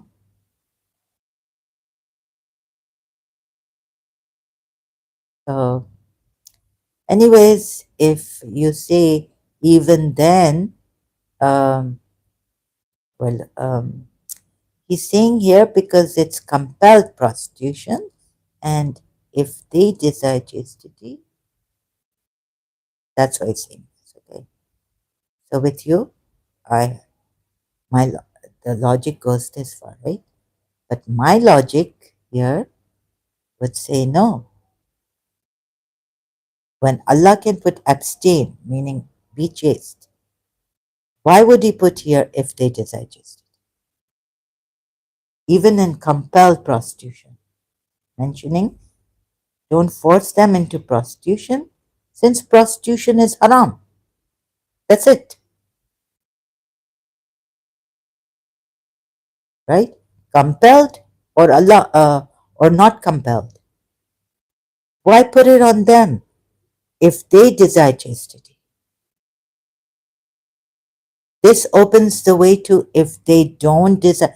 Look at it technically now. Look at it in what manner? The way it is written now. Even though here it may say remain chaste in the same ayat above. And this is compelled prostitution. God is stressing on what? God should have stressed on prostitution is haram.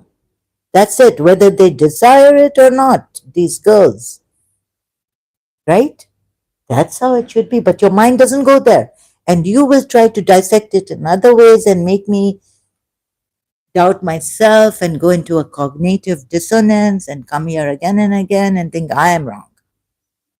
Azara there, Surah 7, 933. But you see, you didn't look at it in the technical, the statement here, ayat, right? Allah has put it wrongly here then. So whether prostitution is allowed or not allowed, let's say prostitution, let's go with you, Muslims. Prostitution is haram. Where has Allah put prostitution is haram? No, He's implied there, like He's implied here also, like remain chaste, right? How can Allah Implied when Allah can put about compelled prostitution, and He can put in detail like this if they desire chastity. Then could He not have put it in better words? Prostitution is haram, not indecency is haram. He doesn't say indecency is haram. Oh, sorry, he doesn't say prostitution is haram. In Surah, sorry, I apologize, my mistake. Surah 7, ayat 33 also. The ayat is 33 in Surah 7. Number, same. Surah Nur ayat 33. But you see here, he doesn't say so he should have also put here what kind of indecent acts. Okay, you would say being unchaste is indecency. For that, that's for sure, right? Like in Surah Nur, Surah 24, ayat 33, be chaste. Say, only forbidden, my Lord, had forbidden, my Lord, the shameful deeds. Now you've put in your mind that prostitution, because Allah said remain chaste until nikah, right? Happens. Marriage happens. Remain chaste, right? Right. Okay. I'm agreed on that, right? Shameful deeds, apparent, zahar, zahir, let's like apparent or hidden, bata, but, but, this is the batana, right? Batana. Oh, sorry, sorry. Okay, concealed, haram.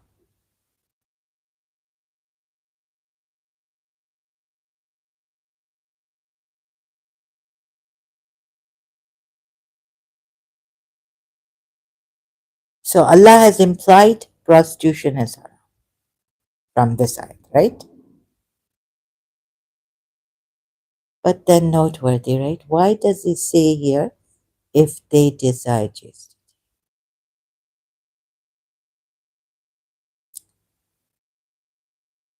He said here, and those who seek a contract from among whom your right hands possess, then make a contract with them, right? So, of course, Sunni hadiths on taking sex slaves without their consent, and married women also, and as captive, the husbands are captive or the ones you have killed. So, this also see, right? How come? To help me explain to you, show you Surah Nisa 20, Surah Nisa 24. So, you would say, no, Zahra, in our Shia religion, we have to take the consent of these women, married women, because Allah there in Surah Nur ayat 33 has said, make a contract with them. It's not like Prophet Muhammad raped Safiya bint Huway. He said, Safiya, do you want to marry me? Right? So the Sunni hadiths are wrong. And prohibited are the ones who are married of the women, except whom you possess rightfully. Aymanakum, right? Whom you possess rightfully. Decree of Allah upon you, and are lawful to you what is beyond that you seek with your wealth. I'm going to look at this, right?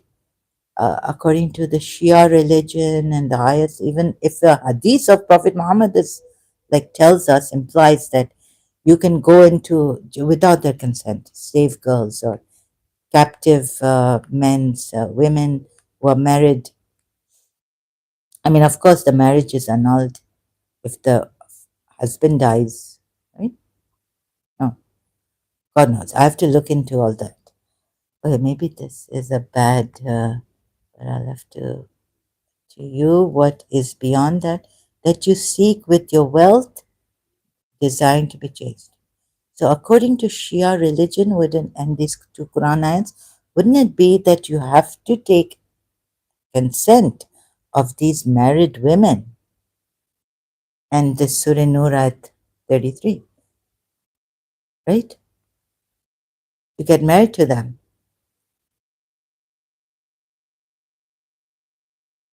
Slave girls, even, like from out of captive war, out of war. Huh? Aren't you supposed to take consent? So, any hadith in the Sunni side where it says the consent is not required because the fatayatakum's, sorry, the what your right hands possesses is required. Consent is required. Say only, oh, this is Surah Arab, Surah Nur. But let them who find not marriage abstain until Allah enriches them from His bounty, and those who seek a contract for eventual emancipation from among whom your right hands possess, aren't these slave girls and those from captive? So you seek a contract, right? And those slaves who desire to purchase their freedom from their owners for a price agreed upon by.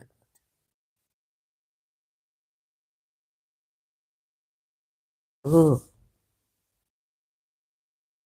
okay, I don't know about this. I have to do further research and contemplate.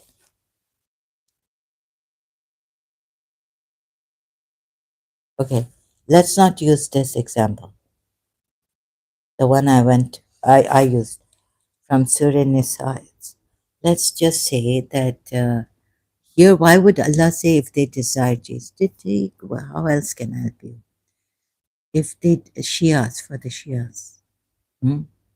And I don't think these are just, of course, Allah says, Fatayatukum in Arabic means girls, but they're not the believers' daughters and all. These are from among the right hands possessed. But you know, your Allah, the way He puts it, I'm sorry, doesn't He's ambiguous. And you may say that this is not prostitution is definitely vulgar. It's not. It doesn't come in the Islamic thing of being decent, right? Decency. It's not a decent act.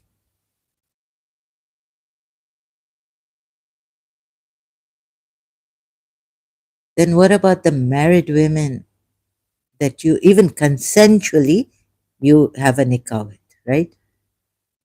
Those of war, out of war. To marry married women is adultery, right? But that law changes in war.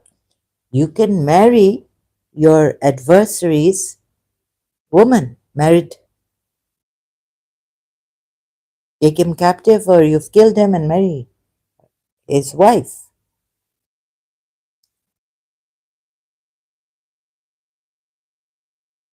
So maybe here an exception is made for indecency or decency, that prostitution, well, Allah hasn't put it well. You may take those ayats and make your own logic, or with that logic, taking those ayats on that logic, on that context, say that prostitution is not allowed in Islam. But here, technically, if you look, there's a contradiction to what you, in context to other ayats also, where indecent acts are haram and all this, and even in this ayat, marriage abstain, meaning remain chaste, right? Let those who cannot afford to marry keep themselves chaste, meaning until Allah enriches them out of His bounty. For the fatayatakum also, right? And write out a deed of manumission for such of your slaves, what your right hands possess, that desire their freedom in lieu of payment, yani freeing the slave. Oh, this is not about going into the slave. If you see any good in them, and give them out of the wealth that Allah has given you. And do not compel your slave. Oh, okay. What does this mean? Sorry, I have to do a remain chaste and what you're right, and do not compel your girls to prostitution, this generally put, if this, and whether it goes with these what your right hands possess or not, that's also something I can't say for sure here. But let's get guess. Yeah, it'll be guesswork. To prostitution for the sake of the benefits of worldly life, the while they desire to remain chaste. Now you see, Allah hasn't given this also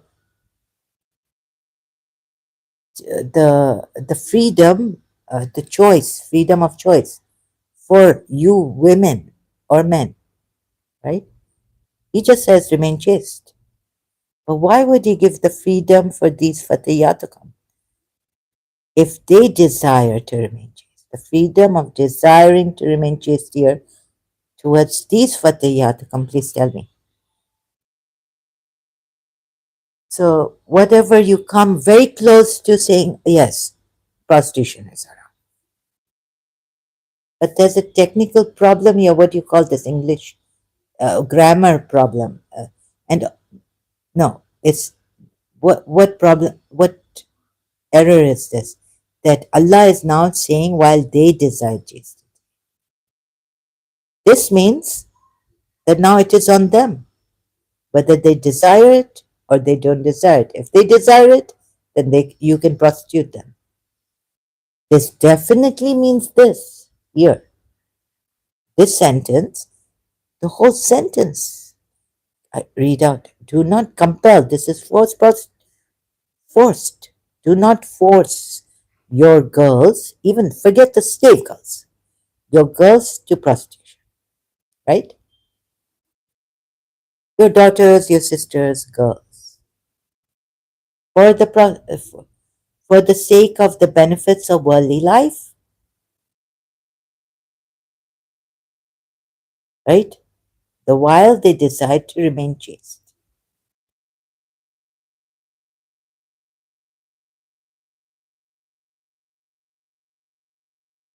While they desire to remain chaste. How could God not bring this up?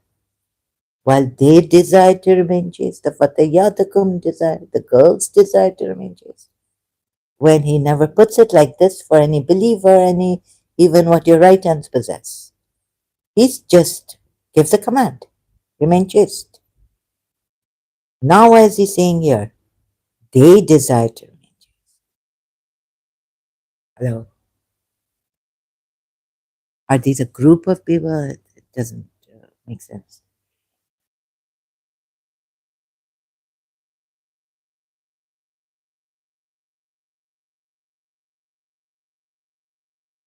So come as you may. Can you come honestly, like, sending Hindus and all this? Can a Shia who who can put his their life at stake in Pakistan at least, or other Egypt or somewhere Muslim, where they kill. Yeah. So even if it is Fatayatakum, like the Hindus, atheist said, Indian, right? But still, why would God put it like this? He's changed his style because every time it's an order to remain chaste, right? Keep themselves chaste. It's the order. Then Allah has always ordered you to remain chaste. All of you, what your right hands possess, to them to order to remain chaste. Then why does he say here, while they desire to remain chaste? Huh? No. He should have put it like this. And do not compel your slave girls to prostitution, not even compel. Forget it. Take this word out. Do not prostitute. Indulge in prostitution. Do not prostitute. For prostitution is haram. Oh, because there were a group of people who were then, but now when the Islamic law has come, forget the group of people or the adoption or where Allah has put it clearly, right? It's haram. It's not allowed anymore. And now you can even marry your ex adopted sons. That redundant. Allah has cancelled that adoption pagan way. So, in order to just get to some a group of people of the to tell them the polytheists or the Jews, or not the Jews would not do this. Let's say the Makkan polytheists would, what's his name? Obey the law, or yeah, he was doing this and he was a polytheist, and God is saying to him only, or his group of people who do this at that time, do not compel your girls to prostitution for the sake of the benefits of worldly life, while they desire to remain chaste. That's all he's told them. That means that even that polytheist group can prostitute their girls if they desire to be prostituted. So it wouldn't work that way also.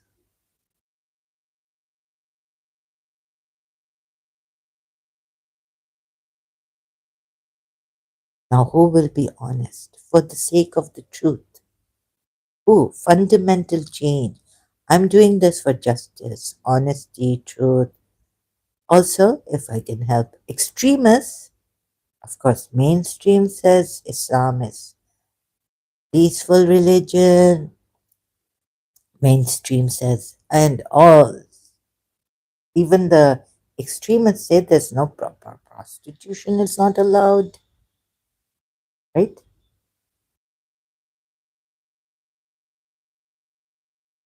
But you know what is half knowledge? Like when my friend, ex-friend came, was telling me against Shia Islam, and then with that half knowledge, they say half knowledge is very dangerous. So you want to hang on to, if you want to hold on to the half truth, you may hold on to the half truth. The other half, where there are contradictions also. So I just wanted to clarify on this ayat. Other half, there are definitely contradictions that you cannot deny. And even one as Ismaili Imam, who has given a go permission to Dr. Khalil Andani from Harvard University, PhD, right? Graduate. Write about the religion, and it has now come in one of the chapters. I showed you the contradiction, which is very obvious. It's, even the Imam, Shia Ismaili Imam cannot, if they can, please send helper, refute this or deny the contradiction. I'll be waiting for you. Ismailis, the contradiction that I showed in my previous live streams on Dr. Khalil Andani's, now the Shia Imam who is present, Hazir and Nazir. Oh, oh, look what I found. Did I do this? Yeah, God loves us. Okay. Sorry, the Shia Imam, Ismaili, since he's taken, since his murid, Dr. Khalil Andani, has taken these ayats, right, from this Quran, that I've taken it, Sunnis take it. Huh? Can you, the obvious contradiction on istighatha.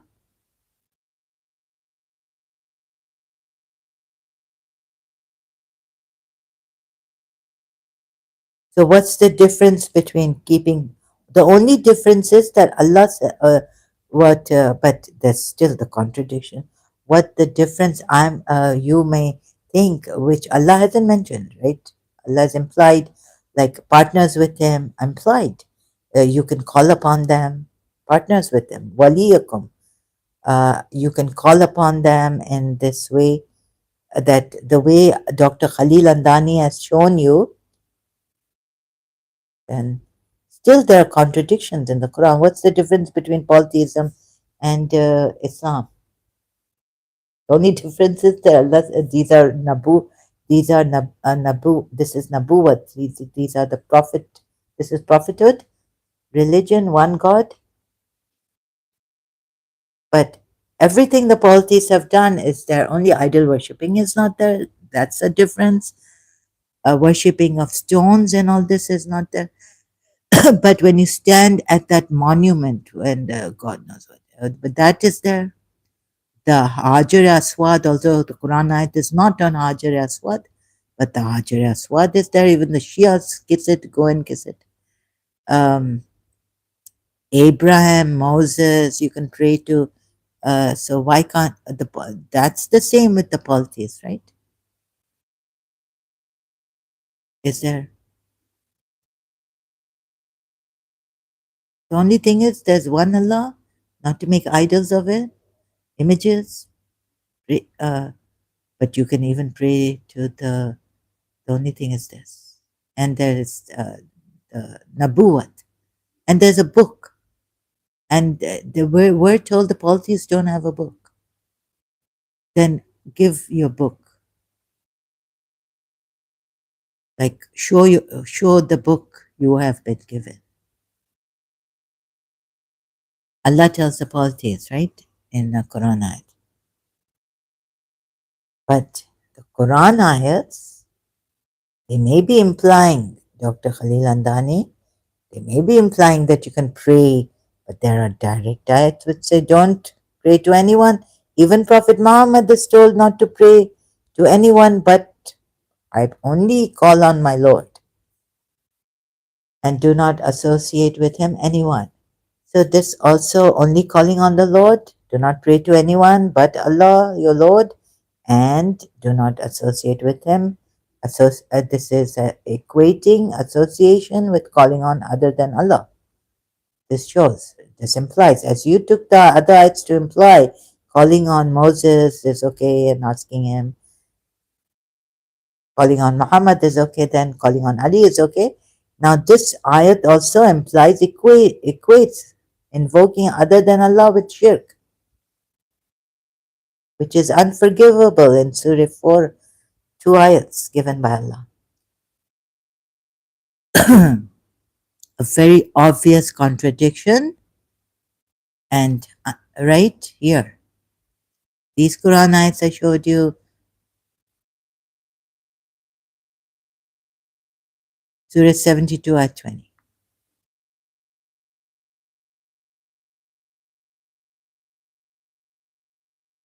There it says besides him, but like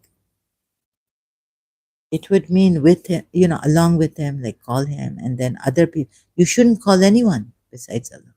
That means you only call on Allah, right?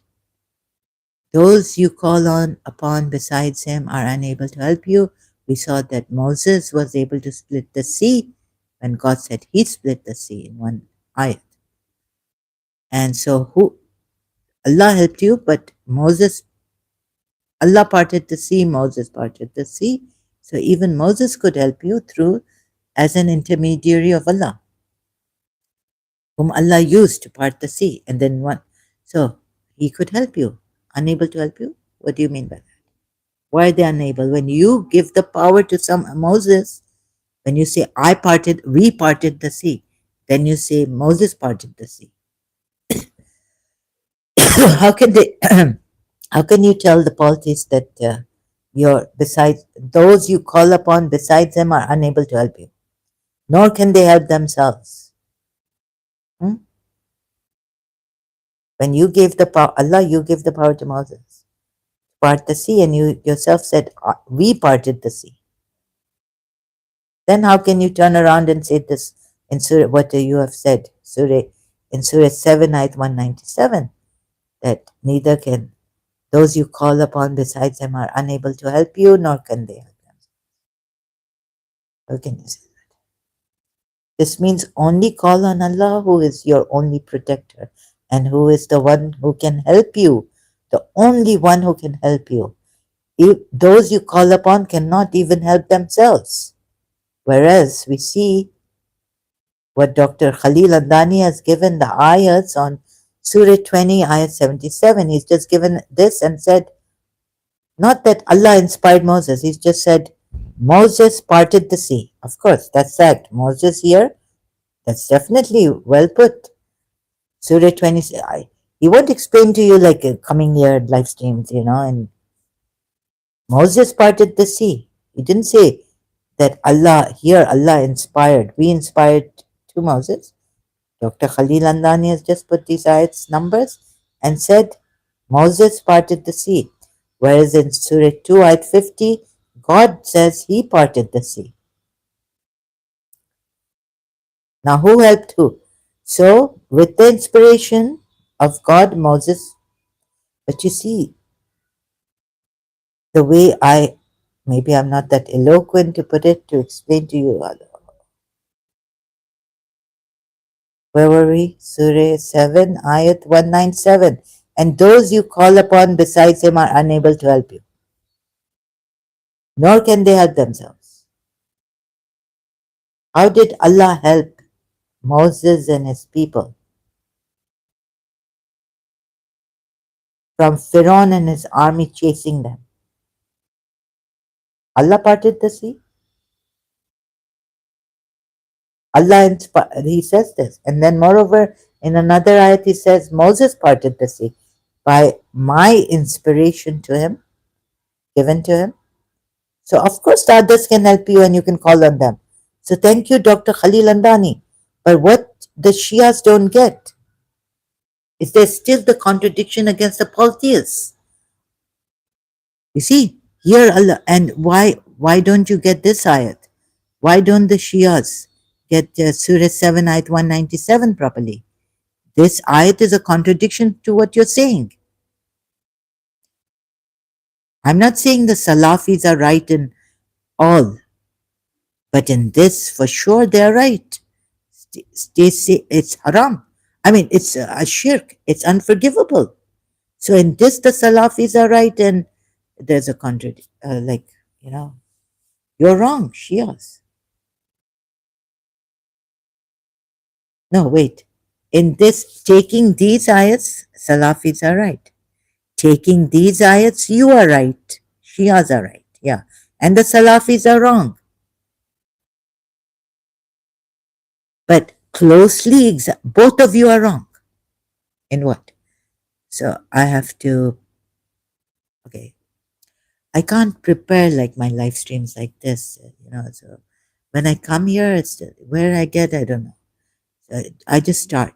From in the beginning, I'm kind of nervous, hello, greetings, and then let's see what happens, right? So maybe it goes good, maybe it goes bad, but I can't prepare. I apologize for that. But okay, so what I'll do is I'll come back on this again. Now it was on my health and why I did all this, what I do, and because it will help someone, or maybe someone will come up. Now they've come up with at that time, and I was reading, there was no evidence, but there was the thing that the websites had given about M cultura and all this mind control. Now what about now? There's much evidence, and I think now it's proven that M cultura did this, or what was it? Mind. Maybe we'll get more evidence from these gang stalking videos that on who is doing this spiritual warfare. Gang stalking is spiritual warfare. Remnant life. And this started in Pakistan with me in the year 2000, maybe 1999. Uh, and it has gone on, and I couldn't get married. I couldn't have a life. My life unsettled. Painful life. It's such a shocking, painful life that it could have taken my life. So I had no other way but to do this. Now, you see, like the Maitreya saying, even Dr. Deepak Chopra, spiritual guru energy reading, is the snake. So, how tough it was when my enemies were trying to make me into this. And so, what am I doing here? Let's, if confused, can you just give me company, support? We could help each other. Maybe I turn out to be a snake, God knows, right? But can you not make out? So can you not support me? So we can support humanity if there is a God or not. Even that I had a crisis on. I've had, there's a good creator or not, a crisis on that, right? So whoever tells you not to do this, your personal, go on and give it. And it's on our discretion. We'll see if you are true or you are lying or you're yourself a gang stalker. Some have said, one video is saying this one is there are gang stalkers and they themselves are making videos that there is gang stalking. So we get to tell this also. Now, can you not tell that whether I'm a snake or not here, a liar? Not like what the Shias have come and said against me. You must be able to tell this much. And if you want, we should have more ladies like this, to be able to tell who is lying and who is true. And maybe we'll have to trust them because there's no other way.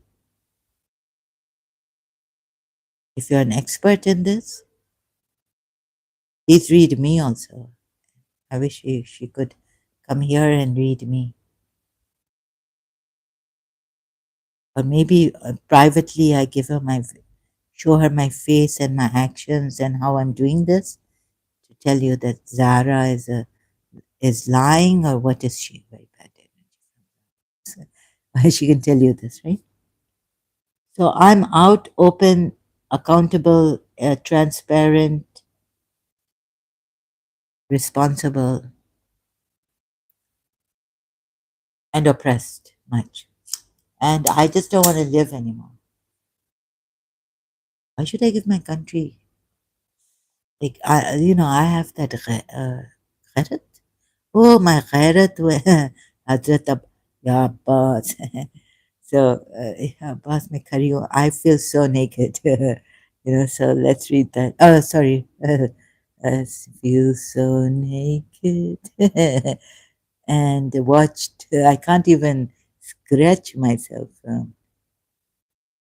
without having someone looking at me. Such a horrible feel, so with a handful of the. I used to sing this song and listen to it in college with a hand. Feel so naked, the hand full of dust.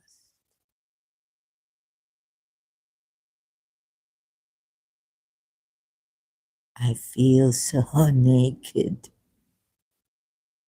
Um, Man, when a man burps, you make, or when a man speaks, or when the man is kissing you with the beard or the rough.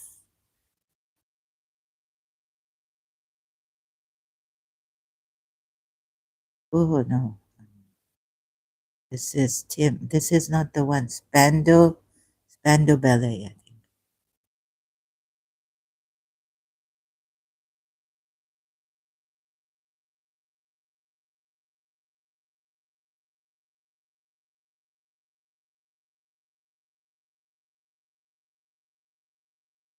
Yeah, they're looking right through me, inside, outside. So this just slightly, and I feel so worth it. I feel so naked. I feel so naked. Not under open skies, even inside. I feel very, very naked. I'm sick and tired. But शर्म तो अब आना नहीं चाहिए ना, because survival mode में हूँ मैं. I'm on survival mode. I should not feel ashamed, shy, shameful.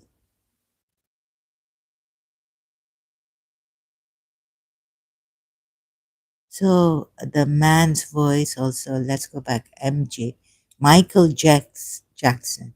What? Are you really sorry for him, sad for him? Are you really sad for him?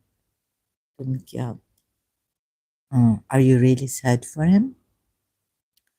Now I couldn't. It's not an Arab. He's a Indian, Pakistani, English type man.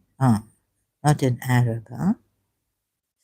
And that, that cut through me right now, because I shouldn't, like, I did this because whatever, up tuta puta, let me broken, because, I cannot afford controversial. It, more, already my body's tight and all that, right? Problems. And then getting to, तो please debate के लिए नहीं करें, कोई समझें कि कोई ठीक नहीं है, उनकी तबीयत ठीक नहीं है, they're not well, the debate, no. You shouldn't even dream of debating with me.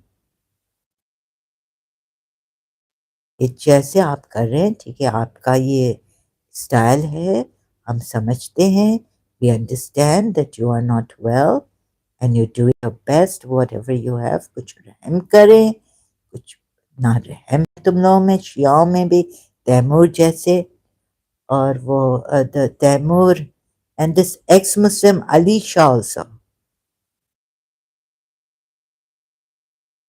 पहले तो शायद ex-Muslim को बदनाम करना चाह रहे थे.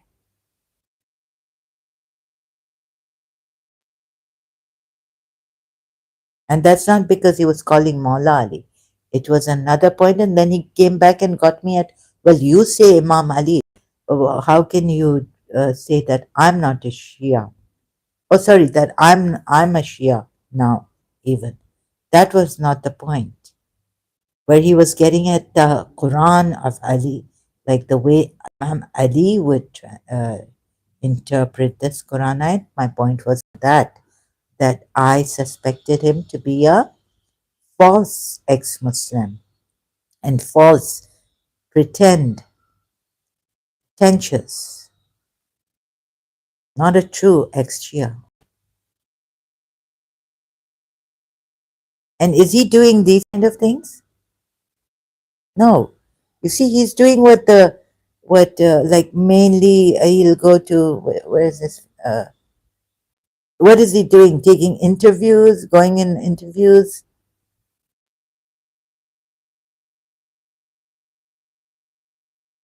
He open discussion. Rasulullah, jute pesh. You know, this is a joke, right? This is not a Shia, this is a Shia still. You cannot tell me that this Ali Shah is not a Shia. You know why?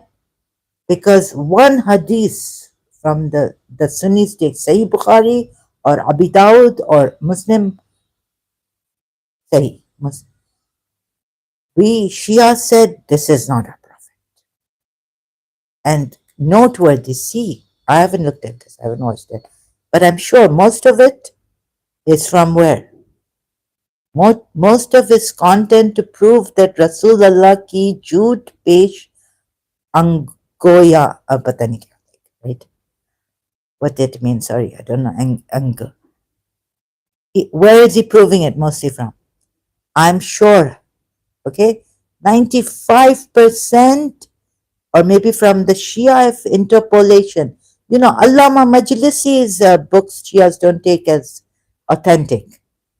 What the ulamas, how they research and how they, oh, this hadith or this narration of Imam is true, or this hadith Prophet Muhammad we found in Allama Majlisi's book, even Allama Majlisi's book Hayatul Qulub about Prophet's life. Shias don't take as authentic 100%.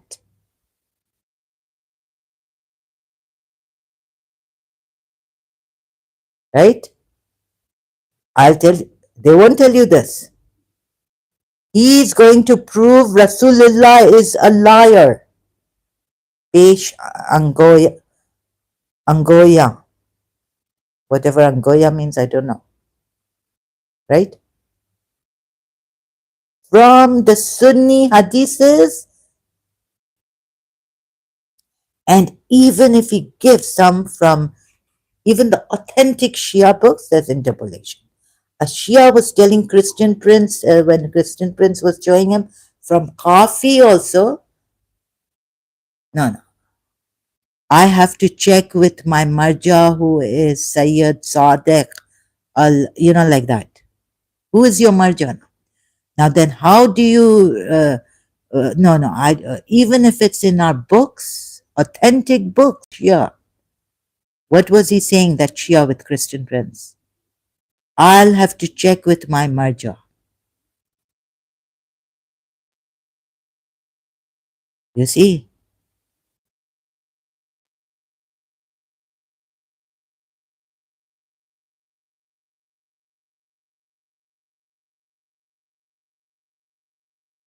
so definitely get a feeling that he's a liar. He's a liar. Shias can marry foreigners, Christians even. Shia women cannot. He can marry American. He hasn't changed his religion.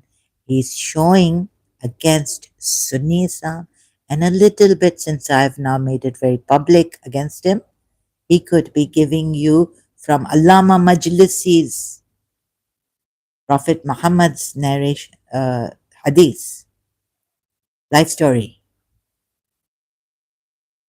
But not all Shias will take that. No, no Shia will take it. At least the Usuli Shias, all Shias, they might not. They're very difficult to prove. Like Christian Prince was telling the Shia, then what do you believe in, my God? If your authentic, this is a hadith, interpolations have come in Shia Islam too. We were told by Dejani also when he became a Shia, when he did.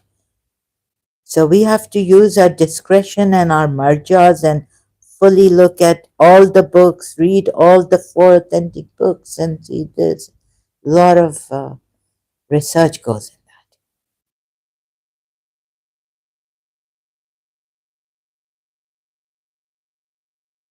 So it's very difficult to discern. Like Imam Ali has said, I can't find his quote. A deceptive person's deception, the one who is like subtly deceptive, Shias can very easily pose as ex-Shias, ex-Muslims. And I tell you, be careful with me. So that's why I had to now. I'm not putting him down to put myself up. No, no, no. But be very careful.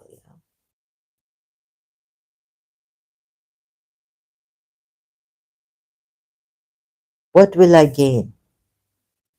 In friendships, I never did this. In life, I've never wanted to do that, right?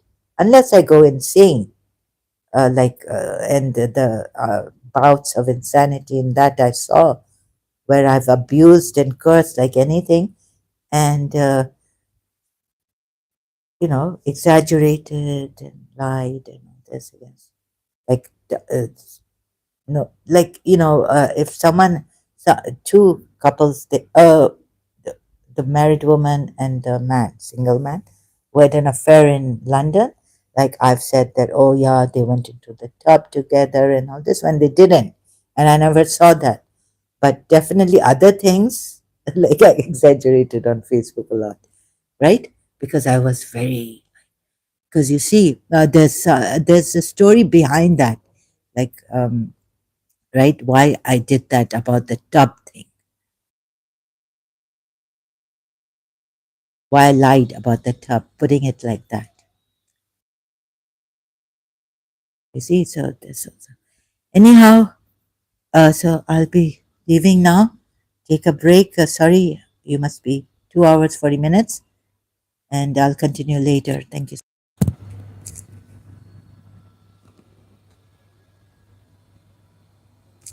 So I hope Alisha, like, become, maybe he watches here, he comes here, he sends his group of people. Oh, what's happening here? Oh, God. Maybe he will leave Islam, Shia Islam too. We'll be back. Until then, thank you so much. Thank you for your time and attention. Really appreciate it.